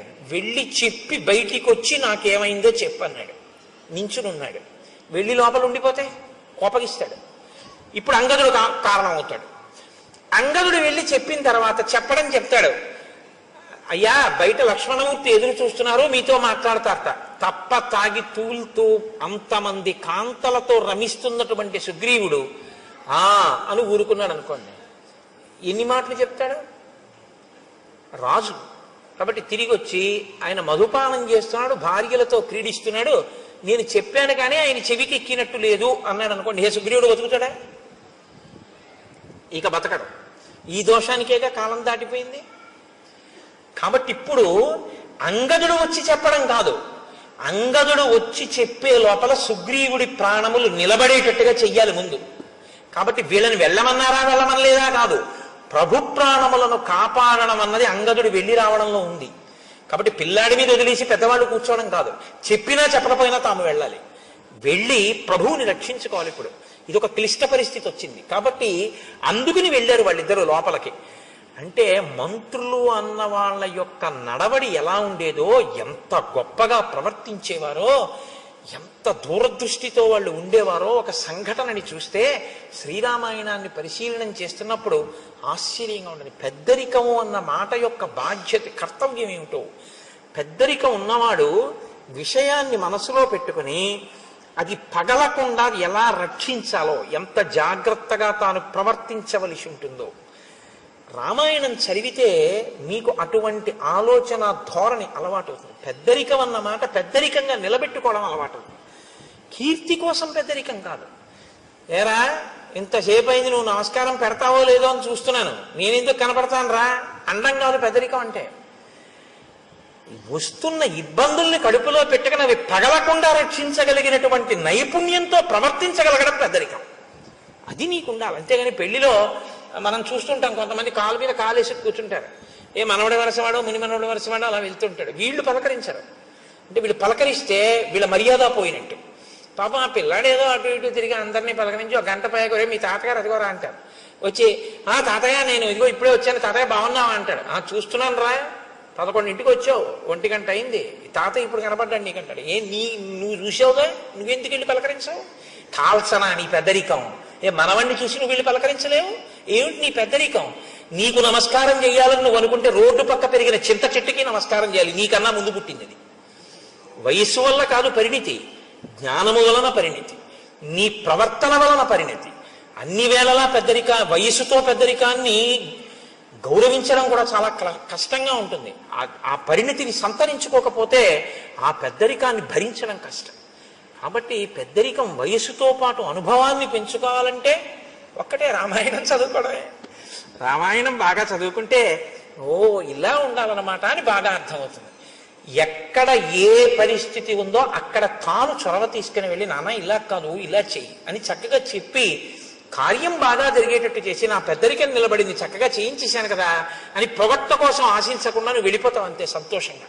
అది పెద్దరికం అన్న మాటకు అర్థం. తప్ప నాకేమిస్తారు దీనివల్ల, నాకేమొస్తుంది ప్రయోజనం దీనివల్ల, ఇక్కడ నా పెద్దరికం గుర్తించారా లేదా?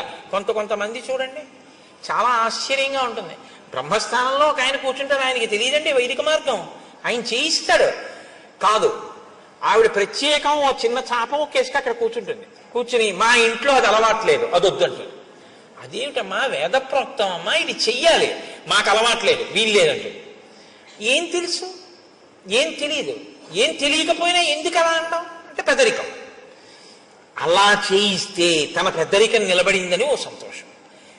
ఇప్పుడు అది ఇచ్చేపి కొంచెం అలా కుదరలేమ్మా నువ్వు ఊరుకో అమ్మా చెయ్యి అన్నారనుకోండి, ఇంకా నేను ఎందుకని పెట్టేసా చేసుకుంటున్నా ఆవిడ. అదేమిటి పెళ్ళింట్లో నేను అలా చెయ్యొచ్చా, ఇదేమి పెద్దరికం అని ఉండదు. మీరు జాగ్రత్తగా గమనించండి, నేను ఎవరి మీద ఆక్రోశంతో మాట్లాడటం లేదు. పెద్దరికం అన్నది దేనికి పనికి రావాలంటే తనకన్నా వెనక పుట్టిన వాళ్ళ సంతోషానికి పనికి రావాలి. తనకన్నా వెనక పుట్టిన వాళ్ళందరినీ ఏడిపించడానికి పనికి వచ్చిన పెద్దరికం కాల్సనా దేనికండి అది? అలా ఉండకూడదు, తప్పది. నేను రామాయణం చెప్తూ అలాగే చెప్పగలను, ఇంకోలా చెప్పడం నా చేత కాదు. ఒకవేళ నేను చెప్పింది అంత బాగుండకపోతే నేను నన్ను క్షమించాను. కాబట్టి ఇప్పుడు అంగదుడు లోపలికి వెళ్ళాడు, ఆయనతో పాటు మంత్రులు కూడా వెళ్ళారు. ఇప్పుడు వెళ్ళినటువంటి అంగదుడు సుగ్రీవుని యొక్క కాళ్ళకి నమస్కారం చేశాడు, తారకాళ్ళకి నమస్కారం చేశాడు, రుమకాళ్ళకి నమస్కారం చేశాడు. అంటే ఇద్దరు భార్యలతోటి శయనాగారంలో బాగా మధువు సేవించి తానుండడం కాదు, ఆయన భార్యలు కూడా సేవించి ఉన్నారు, ఆ స్థితిలో ఉన్నారు. అటువంటి చోట ఒక కొడుకు వెళ్ళి నమస్కారం పెట్టి మాట్లాడడానికే చాలా ఇబ్బందిగా ఉంటుంది. మీరు ఆలోచించండి. నేను ఒక్క మాట చెప్తా, అంతకన్నా దాటి చెప్పడం నా సంస్కారానికి కూడా ఇష్టం ఉండదు. వాళ్ళు తల్లులు, ఆయన తండ్రి, వాళ్ళు అలా ఉండగా ఓ కొడుకు వెళ్ళి నమస్కారం చేయడం అన్నది ఆయనకి ఎంత బాధగా ఉంటుంది మీరు ఆలోచించండి.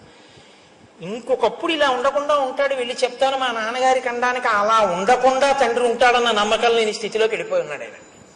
కాబట్టి ఇప్పుడు లక్ష్మణుడికి చెప్పుకోలేడు అంగదుడు. ఇది చిన్నపిల్లల్ని ఇబ్బంది పెట్టే పెద్దరికంగా మారడం అంటే. కాబట్టి ఇప్పుడు పాపం అలాగే వెళ్ళి నమస్కారం చేశాడు. నమస్కారం చేసి అంజలి ఘటించి చెప్పాడు. లక్ష్మణమూర్తి కోపంగా ఉన్నారు, రాముడు శోకంతో ఉన్నట్ట. ఆయన చెప్పమన్నది చెప్పడానికి వచ్చాడు, ఎదురు చూస్తున్నాడు, నిన్ను కలుస్తానంటున్నాడు, నన్ను వచ్చి ఏ మాట చెప్పమన్నాడు, కాబట్టి నేను ఏం చెప్పను అని అడిగాడు. ఈయన చెప్పిన మాట ఆయన మనసులోకి వెళ్ళలేదు, ఆయన తలకెక్కలేదు. ఎందుకు ఎక్కలేదంటే ఆయన మనసు ఇక్కడ లేదు, ఇంకొక దాని యందు అనురక్తమై ఉంది. కాబట్టి ఇప్పుడు ఆయన వినే స్థితిలో లేడు. ఇప్పుడు కాసేపు మీరు ఆ పనులు ఆప్ చేసి ఇది వినండి అనే స్థితిలో కొడుకు లేడు. చూడండి ఆ వ్యసనము హనుమ చెప్పింది ఇదే కదా, వచ్చేసిందా లేదా పరిస్థితి? చూస్తుండగా వచ్చేసింది అంతే. ప్రాణ సంకటంలోకి వెళ్ళిపోయాడు సుగ్రీవుడు. ఇప్పుడు ఈశ్వరానుగ్రహం పనిచేసింది. కేవలం మిత్రుడు చంపకూడదు అనుకున్న రాముని యొక్క అనుగ్రహమే బహుశా సుగ్రీవుణ్ణి కాపాడు. లక్ష్మణుని యొక్క కోపంతో లక్ష్మణుడు దగ్గరికి వచ్చి అంగదుడు మాట చెప్పిన తరువాత లోపలికి వెడదామని ముందుకు నడిచొస్తున్నటువంటి లక్ష్మణుణ్ణి చూసి భయపడిపోయినటువంటి కొన్ని వేల వానరములు ఏకకాలంలో ఒక పెద్ద నాదం చేశాయి. లోపలికి వెళ్ళిపోతున్నాడు, ఇంత కోపంగా ఉన్నాడు, అంగదుడు పైకి రాలేదు, ప్రభువు మత్తిల్లి ఉన్నాడు, ఏమవుతుందో అని వాళ్ళు ఒక పెద్ద నాదం చేశారు అందరూ. ఇన్ని వేల వానరములు ఒక్కసారి నాదం చేస్తే సుగ్రీవుడు ఉలిక్కి పడ్డాడు. అంటే ఆయన ఎంత తాగి ఉన్నాడో, ఎంత మత్తులో ఉన్నాడో మీరు ఆలోచించారు. ఇప్పుడు ఆయన ఉలిక్కి పడి సచివుల్ని పిలిచాడు. అందుకొచ్చారు ఆ ప్లక్షుడు ప్రభావుడు. వెంటనే మంత్రుల దగ్గరికి వచ్చారు. అన్నాడు, ఎందుకు అలా అరుస్తున్నారు వానరులు అని అడిగాడు. అప్పుడు వాళ్ళు చెప్పారు, ఎందుకు అరుస్తున్నారు ఏమిటి? లక్ష్మణమూర్తి వచ్చాడు, రాముడు కోపంగా ఉన్నాడు, రాముడు శోకిస్తున్నాడు, సందేశం పట్టుకొచ్చాడు, నీతో మాట్లాడతాట, నీ దగ్గరికి వస్తాట, ఏం చెప్పమంటావు అని అడిగాడు. అడిగితే ఇప్పుడు అన్నాడు, సర్వదా సుకరం మిత్రం దుష్కరం పరిపాలనం అనిత్యత్వాచ్చ చిత్తానాం ప్రీతిరల్పేపి భిద్యతే. నేను రాముని పట్ల ఏ అపచారము చేయలేదు, రాముడి పట్ల ఒక్క మాట తప్పుగా మాట్లాడలేదు. బహుశా రాముడితో నా స్నేహాన్ని చెడగొట్టడానికి నేనంటే కిట్టని వాళ్ళు ఎవరో నేను సుఖపడ్డం ఇష్టం లేక రామలక్ష్మణులకి నా మీద ఏవో చాడీలు చెప్పి ఉంటారు. చెప్పినా రామలక్ష్మణులు నమ్మకూడదే, ఇంత ఆగ్రహం ఎందుకు వచ్చింది అని ఇప్పుడు పెద్దల మాటలు జ్ఞాపకానికి వచ్చాయి. ఇప్పుడు అన్నాడు, సర్వదా సుకరం మిత్రం దుష్కరం పరిపాలనం. స్నేహం చెయ్యడం మొదలు పెట్టడం తేలిక, స్నేహాన్ని నిలుపుకోవడం చాలా కష్టం అన్నాడు. ఎంత పెద్ద మాట చూడండి. ఈ ఏడాది మీకు ఒకళ్ళని పరిచయం చేస్తాడు. పరిచయం చేసి, ఈయన నాకు ఆప్తమిత్రుడండి, ఈయన నాకు కుడి చెయ్యి అంటాడు. ఓ 2 ఏళ్ళు పోయాక ఆయన మళ్ళీ వస్తాడు. ఏమంటే మీ పక్కన ఆయన ఉండేవారు కదా, ఆయన మీ కుడి చెయ్యి అనేవారు కదా, ఆయన ఏది అంటాడు. అప్పుడు తెలుసుకోలేకపోయానంటే వాడు దుర్మార్గుడు, వాడిని వదిలేశానంటాడు. ఇప్పుడు వచ్చిన ఆయన ఏమనుకుంటాడు, ఒరే కుడి చెయ్యి అనేవాడు అంత గొప్పగా చెప్పేవాడు ఈడు ఇప్పుడు మళ్ళీ 2 ఏళ్ళు పోయాక వచ్చేటప్పటికీ అబ్బాయి వాడు ద్రోహం అంటున్నాడు ఏమిటో అనుకుంటాడా అనుకోడా? తనంత తాను విడిచిపెట్టేయవలసినంత స్థితిని అవతలవాడు కల్పించుకుంటే తప్ప, మీరందుకే స్నేహం మొదలు పెట్టేయడం చాలా తేలిక, స్నేహాన్ని నిలబెట్టుకోవడం చాలా చాలా కష్టం. ఇప్పుడు అంటున్నాడు ఆ మాట, రాముడితో స్నేహం మొదలు పెట్టడం తేలికైంది, ఇప్పుడు ఆ స్నేహాన్ని నిలబెట్టుకోవడం కష్టం అవుతోంది. ఎందుకో తెలుసా? అనిత్యత్వాచ్చ చిత్తానాం. మనసు ఉంది చూశారు, ఇది ఒకలా ఉండదు, ఒక్కొక్కప్పుడు ఒక్కొక్కలా ఉంటుంది. అప్పుడు మాట ఇచ్చాను, ఇప్పుడేమో ఇలా ఉన్నాను. చూశారు ఎంత ప్రమాదం వచ్చిందో? ప్రీతి రల్పేపి భిద్యతే. చిన్న విషయానికి ఒక్కొక్కసారి చాలా ప్రమాదాలు వచ్చేస్తాయి. కాబట్టి స్నేహాన్ని నిలబెట్టుకోవడంలో ఇబ్బంది వచ్చింది అన్నాడు. అని ఇప్పుడు రాముడు చేసినటువంటి మేలు ఏదైతే ఉందో దానిని మాత్రము నేను ఎన్నడూ మరువను. అంతటి మహానుభావుడు రామచంద్రమూర్తి నాకంత ఉపకారం చేశాడు. ఆయనకి నేను ఏ చిన్న ప్రత్యుపకారము చేయలేకపోతున్నాను అని బాధపడుతున్నాను. వాలిని వధించి నాకు రాజ్యం ఇచ్చాడు. ఇవాళ నేను అనుభవించే సుఖాలన్నీ కూడా రాముడు పెట్టిన భిక్ష. అటువంటి రాముడికి నేను ఉపకారం తొందరగా చేయకపోవడం పొరపాటే. అంటే హనుమ అన్నారు సుగ్రీవుడితో, సర్వదా ప్రణయాత్ క్రుద్ధో రాఘవోనత్ర సంశయ భ్రాతరం సంప్రహితవాన్ లక్ష్మణం లక్ష్మీవర్ధనం. సుగ్రీవ, ఇంకా నీకు బాగా బోధపడలేదు.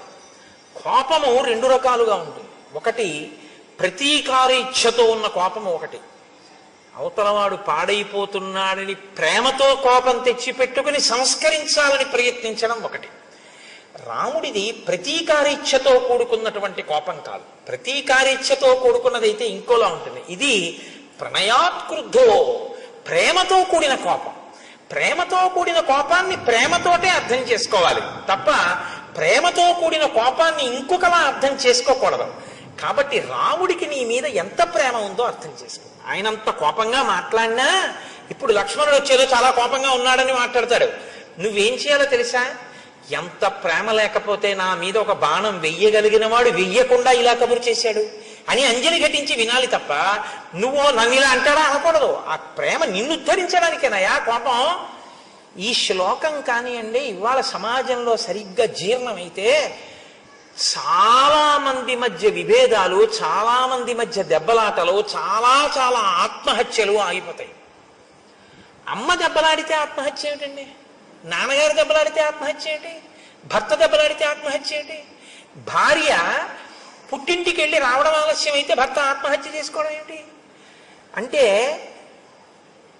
అవతల వారు ఒక మాట అన్నప్పుడు ప్రేమతో అన్న మాటని ప్రేమగా స్వీకరించగలిగినటువంటి లక్షణం కోల్పోతే ఏమైపోతుందంటే అవి ఎప్పుడు పిటపిటలాడుతూ ఉంటాయి తప్ప సంబంధాలు, వాటికి అనురక్తి ఆర్ద్రత అన్న తడి అంటి ఉండవు ఆ సంబంధాలకి. అవి ఎప్పుడు ఎండిపోయినటువంటి వేయించేసినప్పుడల్లా ఉంటాయి. మీరు ఎక్కడ ముట్టుకున్నా పలుక్కుని విరిగిపోతుంది. అలా ఉండకూడదు. చక్కగా ముట్టుకుంటే తడితో ప్రేమ అన్న తడి తగలడం వల్ల మీరు ముట్టుకుంటే సాగేటటువంటి గుణం కలిగినటువంటిదై ఉండాలి. మీరు ఎంత దాన్ని స్వీకరిస్తే అంత మధురిమ దాంట్లోంచి రావాలి. మీరు ఒక ద్రాక్ష పండుని మంచి ఎండాకాలంలో ఫ్రిడ్జ్లోంచి ద్రాక్ష పళ్ళ గుత్తొకటి తీసి తొక్క కూడా తీయవలసిన అవసరం లేకుండా ఉన్నటువంటి పండు కదా, దాన్ని తీసి ఇలా నోట్లో వేసుకుని పెదవుల మధ్య పెట్టి నొక్కండి, పళ్ళ మధ్య పెట్టి నొక్కండి, బుగ్గ కింద పెట్టి నొక్కండి, ఇలా పెట్టి వేళ్లతో నొక్కుకోండి. అది తీయటి చల్లటి రసాన్ని చిమ్ముతుంది మీ మీద. కొన్ని కొన్ని అనుబంధాలు అలా ఉండాలి. వాటిని అలా అర్థం చేసుకోవాలి. ఒక్కొక్కసారి దెబ్బలాడారు అనుకోండి, ఓ ఎందుకు దెబ్బలాడి ఉంటారు, ఎంత ప్రేమైకమూర్తి నా ఎందు ఇలా అన్నారంటే ఆయనకి ఎంత ఆర్తితో అంటున్నారో అన్న విషయాన్ని అర్థం చేశాను. ఒక్కొక్కసారి ఆవిడ అంటుంది కోపంతో, ఆవిడ కోపంతో అంటే ఓ నా ఎందు ఎంత ప్రేమ కలిగింది, ఎంత పిచ్చిది నేనంటే, ఆ ప్రేమలో అంటుంది అని దాన్ని మీరు ప్రేమగా స్వీకరించాలి. అంతేకాని నన్ను అంత మాట అంటుందా. 1947లో పెళ్ళైన కొత్తల్లో ఇలాగే 57, 67, 77 దిక్కుమాలవన్నీ గుర్తు తెచ్చుకొని అక్కడి నుంచి ఇంకా వారం రోజులు మాటలు మానేసి కంచాలు విసిరేసి నానా అల్లరి చేసేసుకుని ఇల్లు యమలోకం కింద చేసుకుని ఆ తర్వాత ప్రారంధం ఎవరు అనుభవించాలి, వీళ్ళిద్దరే అనుభవించాలి. ఎందుకంత కోపం? ప్రణయాత్కృత. ఆ ప్రేమతో కూడినటువంటి కోపాన్ని ప్రేమతో కూడిన కోపంగానే అర్థం చేసుకోవయ్యా. హనుమ మాట్లాడితే అలా ఉంటాయండి. అమ్మో ఏమి మాటలండి మహానుభావుడివి. కాబట్టి ఆర్తస్య కృతదారస్య పరుషం పురుషాంతరాత్ వచనం మర్షణీయంతే రాఘవస్య మహాత్మనః. నువ్వు నీ భార్యలతో ఉన్నావు, రాజ్యాన్ని పొందావు, వేల దాటిపోయినా సుఖాలు అనుభవిస్తున్నావు. భార్య లేదు, రాజ్యం లేదు, నీకు ఉపకారం చేశాడు, నీకు సమయం ఇచ్చాడు, తాను నగరంలో కూడా రాలేదు, బయట పర్వత గుహలో ఉన్నాడు, ఒక గుహలో పడుకుంటున్నాడు. ఇన్నాళ్ళు ఎదురు చూశాడు. ఎంత బాధ వస్తుందో ఇప్పుడు. ఆ బాధలో వచ్చేటటువంటి మాట కొంచెం కష్టంగానే ఉంటుంది నువ్వు వినడానికి, కానీ నువ్వు వినడానికి కష్టంగా ఉందని కాదు వినవలసింది. అవతల వాడి కష్టం ఎంత ఉంటే ఆ మాట వచ్చిందో నువ్వు గమనించాలి. కాబట్టి ఇలా కోణంలో విని ఇప్పుడు లక్ష్మణుడు చెప్పేది తప్ప నువ్వు బాగా తప్ప తాగి ఉన్నావు కాబట్టి రాముడు నన్ను ఇలా అంటాడా అని వినవద్దు సుమా. ఎంత సిద్ధం చేస్తున్నారో చూడండి. ఇది హనుమంటే మహానుభావుడండి ఆయన. అందుకే ఆయన పేరు చెప్తే చాలు మనిషి చక్కటి స్థితిని పొందుతాడు. కృతాపరాధస్య హితే నాణ్యత్ పశ్యామ్యహం క్షమం అంతరేణాంజలిం బద్ధ్వా లక్ష్మణస్య ప్రసాదనాత్. ఓ కిష్కింధకాండే. ఏమి హరిప్రసాద్ గారు చెప్దామా? చూద్దాం అదో సంతోషం. కాబట్టి ఇప్పుడు నువ్వు ఒకవేళ లక్ష్మణుడు వచ్చి క్రుద్ధుడై మాట్లాడినా అంజలి ఘటించి విను తప్ప ఇంకొకలా మాత్రం దాన్ని అర్థం చేసుకుని కోపగించవద్దు అన్న తరువాత ఆ లక్ష్మణుడు అక్కడ నిలబడి ఉన్నాడు. నిలబడి ఉండగా కూజితం నూపురాణంచ కాంచీనాం నిదనదం తథా సన్నిశమ్య తత శ్రీమాన్ సౌమిత్రిర్ లజ్జితో భవత్ రోషవేగ ప్రకుపిత శ్రుత్వా చాభరణస్వనం చకారజ్యాస్వనం వీరో దిశ శబ్దేన పూరయన్ చారిత్రేణ మహాబాహు అపకృష్ట సలక్ష్మణ తాసానేకాంతమాశ్రిత్య రామశోక సమన్విత. ఆయన అక్కడ నిలబడి ఉండగా లక్ష్మణమూర్తి లోపల స్త్రీల ఆభరణములు అంటే వాళ్ళు పెట్టుకున్నటువంటి వడ్డాణములు, పెట్టుకున్నటువంటి కంకణముల యొక్క ధ్వనులు వినపడ్డాయి. ఆయన స్త్రీలు రాజుతో సంతోషంగా ఏకాంతంగా తిరుగుతూ ఉండగా నేనిక్కడ దగ్గరగా తిరగకూడదు అని సిగ్గు చెందినవాడై పక్కకి వెళ్ళాడు. అది ఆయన చారిత్రం, ఆయన నడవడటువంటిది. కానీ వెంటనే జ్ఞాపకానికి వచ్చింది, మా అన్నయ్య అంత బాధపడుతున్నాడు, ఈ సుగ్రీవుడు ఇక్కడ ఇలా సుఖిస్తున్నాడు.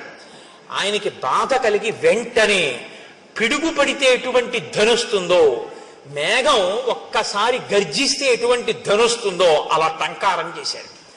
చేసేటప్పటికి లోపల ఉన్నటువంటి సుగ్రీవుడు అదిరిపోయాడు. అదిరిపోయి ఆసనం మీద ఉన్నవాడు ఉన్నట్టుగా ఒక్కసారి లేచి నిలబడ్డాడు. నిలబడి తారని పిలిచి అన్నాడు, తారా, ఇంత ఆగ్రహంతో ఉన్నటువంటి లక్ష్మణుడికి నేను ఎదురుపడి మాట్లాడడం కష్టం. నేనున్న పరిస్థితిలో లక్ష్మణుడితో మాట్లాడలేను. కానీ రామలక్ష్మణులు గొప్ప చారిత్రం ఉన్నవారు. నీవు వెళ్ళి ఎదురుగుండా నిలబడి మాట్లాడితే నువ్వు ఏ స్థితిలో ఉన్నా సరే ఆడదాన్ని చూసేటప్పటికీ కోపాన్ని వదిలిపెట్టేస్తాడు. కాబట్టి నువ్వు వెళ్ళి మాట్లాడు. నువ్వు మాట్లాడడంలో సమర్థురాలివి. నాతో మాట్లాడడానికి వీలైనంత రీతిలో లక్ష్మణుడి కోపం తగ్గిపోయిన తర్వాత నేను వచ్చి మాట్లాడతానన్నాడు. ఇప్పుడు తార లక్ష్మణుడి దగ్గరికి వెళ్ళింది. ఎలా వెళ్ళింది? అది తార గొప్పతనం అండి. కిష్కింధకాండలో ఒక మెరుపు తార. సాప్రస్కలంతి మదవిహ్వలాక్షి ప్రలంబకాంచి గుణహేమ సూత్ర సలక్ష్మణ లక్ష్మణ సన్నిధానం జగామతారా నమితాంగ యష్టి. ఆమె వడ్డాణం వేలాడిపోతోంది, అంటే పెట్టుకుని లేదు. ఆమె మెడలో వేసుకున్నటువంటి హారములన్నీ కూడా పెట్టుకున్న కొక్కెములు జారిపోయి ఊడిపోయి ఉన్నాయి. ఆవిడ బాగా మధువు సేవించి ఉంది. కనుగుడ్లు తిరుగుడు పడి ఉన్నాయి. అంటే ఆమె శరీరం మీద ఉండవలసినటువంటివి ఏవీ సరిగ్గా లేవు. ఆమె అలాగే లేచి నిలబడి స్థిమితంగా నడవలేక తూలుతూ లక్ష్మణమూర్తి దగ్గరికి వచ్చింది. అలా వచ్చినటువంటి తన మిత్రుని యొక్క భార్యని చూసేసేటప్పటికీ అంత లక్ష్మణమూర్తి కూడా నా మిత్రుడి భార్య, నేను ఇలా కళ్ళెత్తి అటువంటి ఆవిడ్ని చూడకూడదని కోపాన్ని తగ్గించుకుని కన్నులు తలొక్కసారి ఉంచి పరమప్రసన్నుడై తన మిత్రుడి భార్య ఎదురుగుండా వచ్చింది కాబట్టి ప్రశాంతుడై పక్కకి నిలబడ్డాడు. ఇప్పుడు తారంది, కిం కోపమూలం మనుజేంద్రపుత్ర కస్తేన సంతిష్టతి వాగ్మిదేశే కశుష్క వృక్షం వనమాపతంతం దావాగ్నిమాసీదతి నిర్విశంక. లక్ష్మణ, ఏమి అలా అక్కడ నిలబడిపోయావు? ఎండిపోయినటువంటి చెట్లతో కూడినటువంటి వనంలో దావాగ్ని ప్రవేశిస్తే అటువంటి దావాగ్నితో కూడుకున్నటువంటి పెద్ద అగ్నిహోత్రం ఎండిపోయిన చెట్లని కాల్చుకుంటూ వస్తుంటే ధైర్యంగా దానికి ఎదురు వెళ్ళిన వాడు ఎవరు? ఎవరు నీకు అపకారం చేశారు? కిమయం కామవృత్తస్తే లుప్త ధర్మార్థ సంగ్రహ భర్త భర్తృహితే యుక్తే నచైనం అవబుధ్యసే. లక్ష్మణమూర్తి అన్నారు, నీ భర్త ధర్మార్థ కామముల యొక్క సమన్వయాన్ని మర్చిపోయి కామోపభోగమునందు అనురక్తి కలిగి చెయ్యవలసిన కర్తవ్యాన్ని విడిచిపెట్టేసి ప్రమాదాన్ని కొని తెచ్చుకుంటున్నటువంటి విషయం నీకు తెలియదా తారా? నచింతయతి రాజ్యార్థం నాస్మాన్ శోకపరాయణ సామాత్య పరిషత్ తారే కామమేవోపసేవతే. ఆయన రాజ్యాన్ని పట్టించుకోవట్లేదు, మంత్రుల్ని పట్టించుకోవట్లేదు, మంత్రులకి దర్శనం ఇవ్వట్లేదు, కేవలం కామాన్ని సేవిస్తున్నాడు. అలా ఉండడం తప్పు కాదా? సమాసాంశ్చతుర కృత్వా ప్రమాణం ప్లవగేశ్వర వ్యతీంతాంస్తాన్ మదవ్యగ్రో విహరన్నావబుధ్యతే. ఆయన ప్రత్యుపకారం చేస్తాను అని రామచంద్రమూర్తికి మాట ఇచ్చి రాముడి వలన ఉపకారం పొంది సమాసాం చతుర 4 నెలలు అయిపోయినా కుత్వా ప్రమాణం ప్లవగేశ్వర చేసినటువంటి మాట మరిచిపోయి వ్యతీతాంస్తాన్ మదవ్యగ్రో మదం చేత తాను చెప్పినటువంటి మాట తప్పిపోయి ఇలా తిరుగుతుండడం తప్పు కాదా? అంటే తారంది, నకోపకాల క్షితిపాలపుత్ర నచాతి కోప స్వజనీ విధేయ తదర్థకామస్య జనస్య తస్య ప్రమాదమప్యర్గసి వీరసోఢుం. నాయన లక్ష్మణ, నువ్వు కోపించవలసినటువంటి సమయం ఇది కాదు. 2, నీ వారి యందు నువ్వు కోపం పెట్టుకోవచ్చా? నీ స్వజనుడయా సుగ్రీవుడు, తప్పు చేస్తే నువ్వు దిద్దాలి, అంతేకాని నువ్వు ఆయన మీద కోపం పెట్టుకోవడం ఏమిటి? కాబట్టి నువ్వు ఈ కోపాన్ని వెంటనే విడిచిపెట్టేటటువంటి ప్రయత్నం చెయ్యి. పైగా సుగ్రీవుడు కామాన్ని అనుభవిస్తూనే నీ కార్యాన్ని సాధించడానికి కావలసినటువంటి ప్రయత్నం చేస్తున్నాడు. సైన్యాన్ని పిలిపించడానికి నీలుడికి ఆదేశం ఇచ్చి ఉన్నాడు. ఈ మాట చెప్పారు కాబట్టి లక్ష్మణమూర్తి ఆగారు. హనుమ ఆనాడు వచ్చి ఎంత రక్షించారో చూడండి. కాబట్టి అధిక గుణములు కలిగినటువంటి వాడు ఎప్పుడూ కూడా తక్కువ గుణములు కలిగినటువంటి వాడిని క్షమించగలిగినటువంటి వాడై ఉండాలి.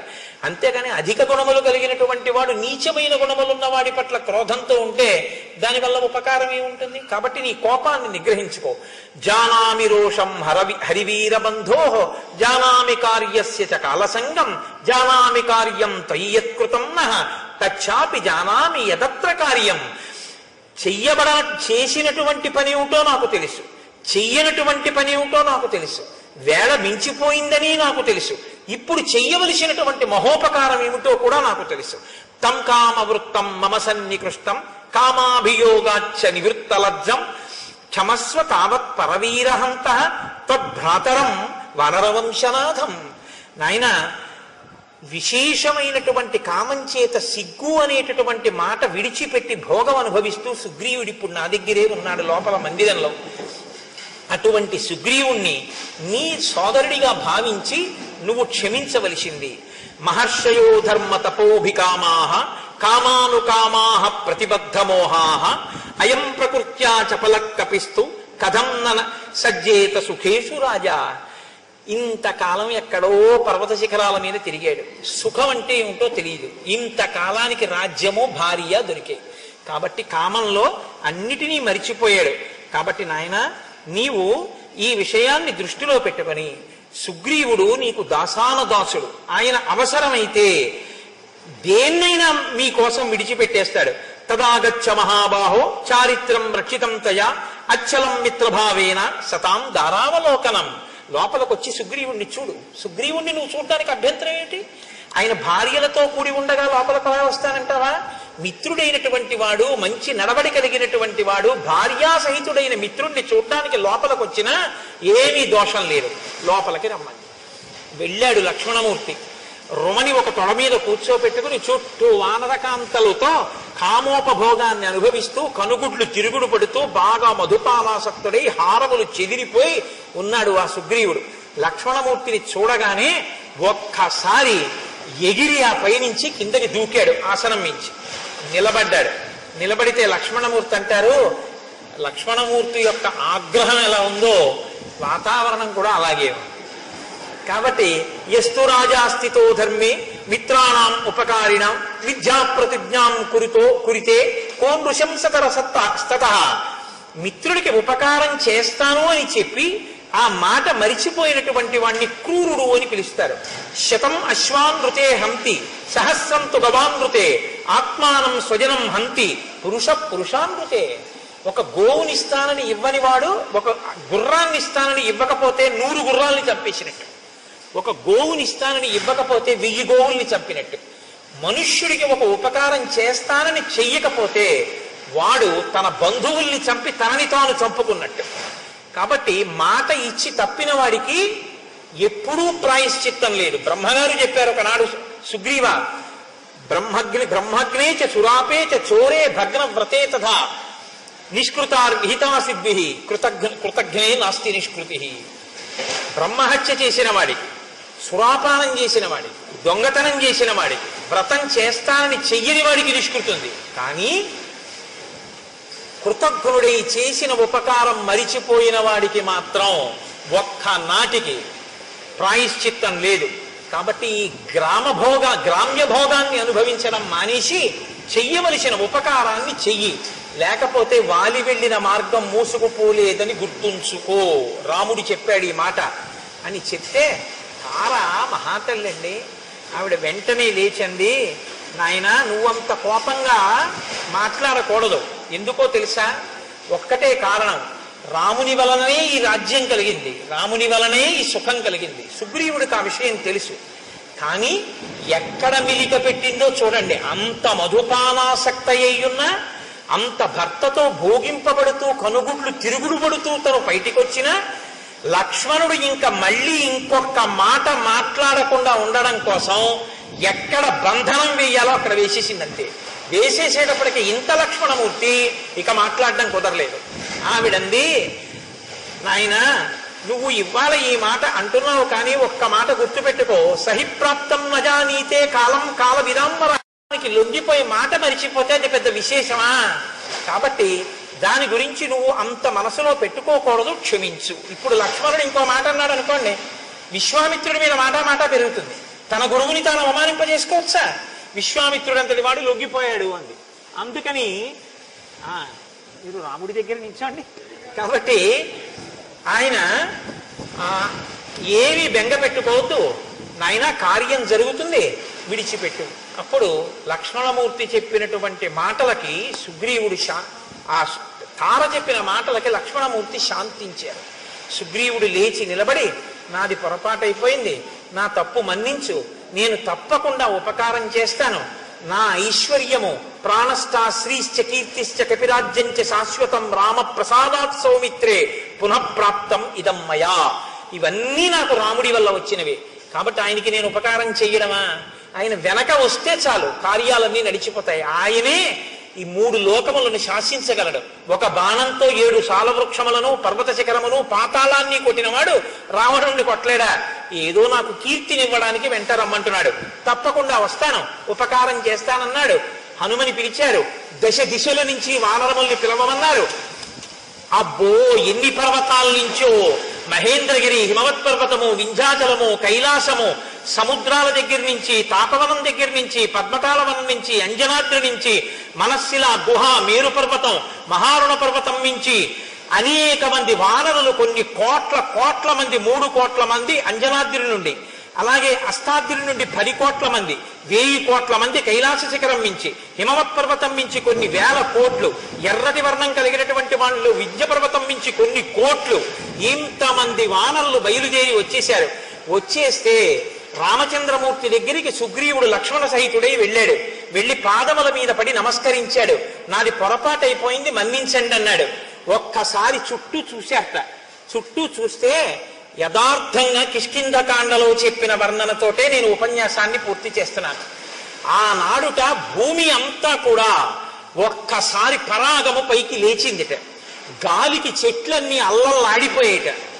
ఆ పర్వతాలు, శిఖరాలు, నదులు ఎక్కడ చూసినా వానరాలే. ఆకాశం అంతా చీకటి కమ్మేసిందిట. కొన్ని కోట్ల వానరములు, రేపు వివరంగా చెప్తాను, అద్భుతములు, శంఖములు, లెక్కలు చెప్పడం కుదరదు. కోటిని కోటి పెట్టి హెచ్చవేస్తే ఎన్ని సున్నలు వస్తాయో అన్ని కోట్ల మంది వానరములు వచ్చేసాయి. 10 రోజులలో రాకపోతే చంపేస్తానన్నాడు సుగ్రీవుడు. కొండలు నిండిపోయాయి, పర్వతాలు నిండిపోయాయి, శిఖరాలు నిండిపోయాయి, చెట్లు నిండిపోయాయి. వాళ్ళు వస్తున్నటువంటి వేగానికి చెట్లు కదిలిపోయాయి. భూమి మీద ఉన్నటువంటి పరాగమంతా లేచిపోయింది. ఎక్కడ చూసినా భల్లూకములు, లాంగూలములు, వానరములతో కిష్కింద చుట్టుపక్కల అంతా నిండిపోయి వానరములనేటటువంటి వర్షం వచ్చిందా అన్నట్టుగా ఉండిపోయింది. అంతా చీకటి కమ్ముకుపోయింది. అటువంటి చోట పరమ సంతోషంతో రామచంద్రమూర్తి మనసు చల్లబడింది. అందరూ సంతోషించారు. సుగ్రీవుడు లేచి రామచంద్రమూర్తికి నమస్కరించారు. రామచంద్రమూర్తి ఎంతో ప్రసన్నులయ్యారు. ఒక్కసారి ఆ వానరులందరి వంక చూశారు. ఓ, వర్షం వచ్చే ముందు మేఘాలతో ఆకాశం ఎలా నిండుతుందో అలా నిండిపోయింది ఆకాశమని సాక్షాత్తు వాల్మీకి మహర్షి వర్ణించారు. అందరి మనసులు చల్లబడ్డాయని వర్ణించారు. యథార్థంగా అదే స్థితిలో ఇవాల్టి ఉపన్యాసాన్ని నేను పూర్తి చేస్తున్నాను. రేపటి రోజున దీని యొక్క వివరణ రేపు సాయంకాలపు ఉపన్యాసంలో చేస్తాను. మనకేం భయం లేదు. తక్కువేమి మనకు రాముండొక్కడుండు వరకు. ఆయన అనుగ్రహం కిష్కింధకాండలో ఇంకా సీతాన్వేషణానికి హనుమ బయలుదేరిపోతున్నారు. ఇంకన్నీ చల్లని వార్తలే, చల్లబడిపోవాలి కిష్కింధకాండ చివరికి వచ్చేటప్పటికి. మీకు యథార్థం చెప్తున్నాను, ఎందుకంటే ఇక మంగళవార్తలు ప్రారంభం అయ్యాయి. అంతే, లోకం కూడా చల్లబడింది. ఇన్ని వానరములు వచ్చేటప్పటికి మరి వాయువేగం ఎలా ఉంటుందండి? ఒక్కొక్కడు ఎంతంత వేగం. అందుకే చూడండి ఎలా ఉందో వాతావరణం కూడా. శ్రీరామాయణం ప్రత్యక్షంగా ఆవిష్కరింపబడింది. మనం రామనామం చెప్పి మంగళం చెప్దాం. కోరి కొలిచిన వారికెల్లను కొంగు బంగారు రామనామము, రామనామము రామనామము రమ్యమైనది రామనామము, అండపిండ బ్రహ్మాండములకు ఆధారమైనది రామనామము, రామనామము రామనామము రమ్యమైనది రామనామము, వాదభేదాతీతమగు వైరాగ్యమే శ్రీరామనామము, రామనామము రామనామము రమ్యమైనది రామనామము, సకల జీవులలోన వెలిగే సాక్షిభూతము రామనామము. రామనామము రామనామము రమ్యమైనది రామనామము. నీలమేఘ శ్యామలము నిర్మలము శ్రీరామనామము. రామనామము రామనామము రమ్యమైనది రామనామము. శాంతి సత్య అహింస సమ్మేళనము శ్రీరామనామము. రామనామము రామనామము రమ్యమైనది రామము. రామనామము రమ్యమైనది రామనామము.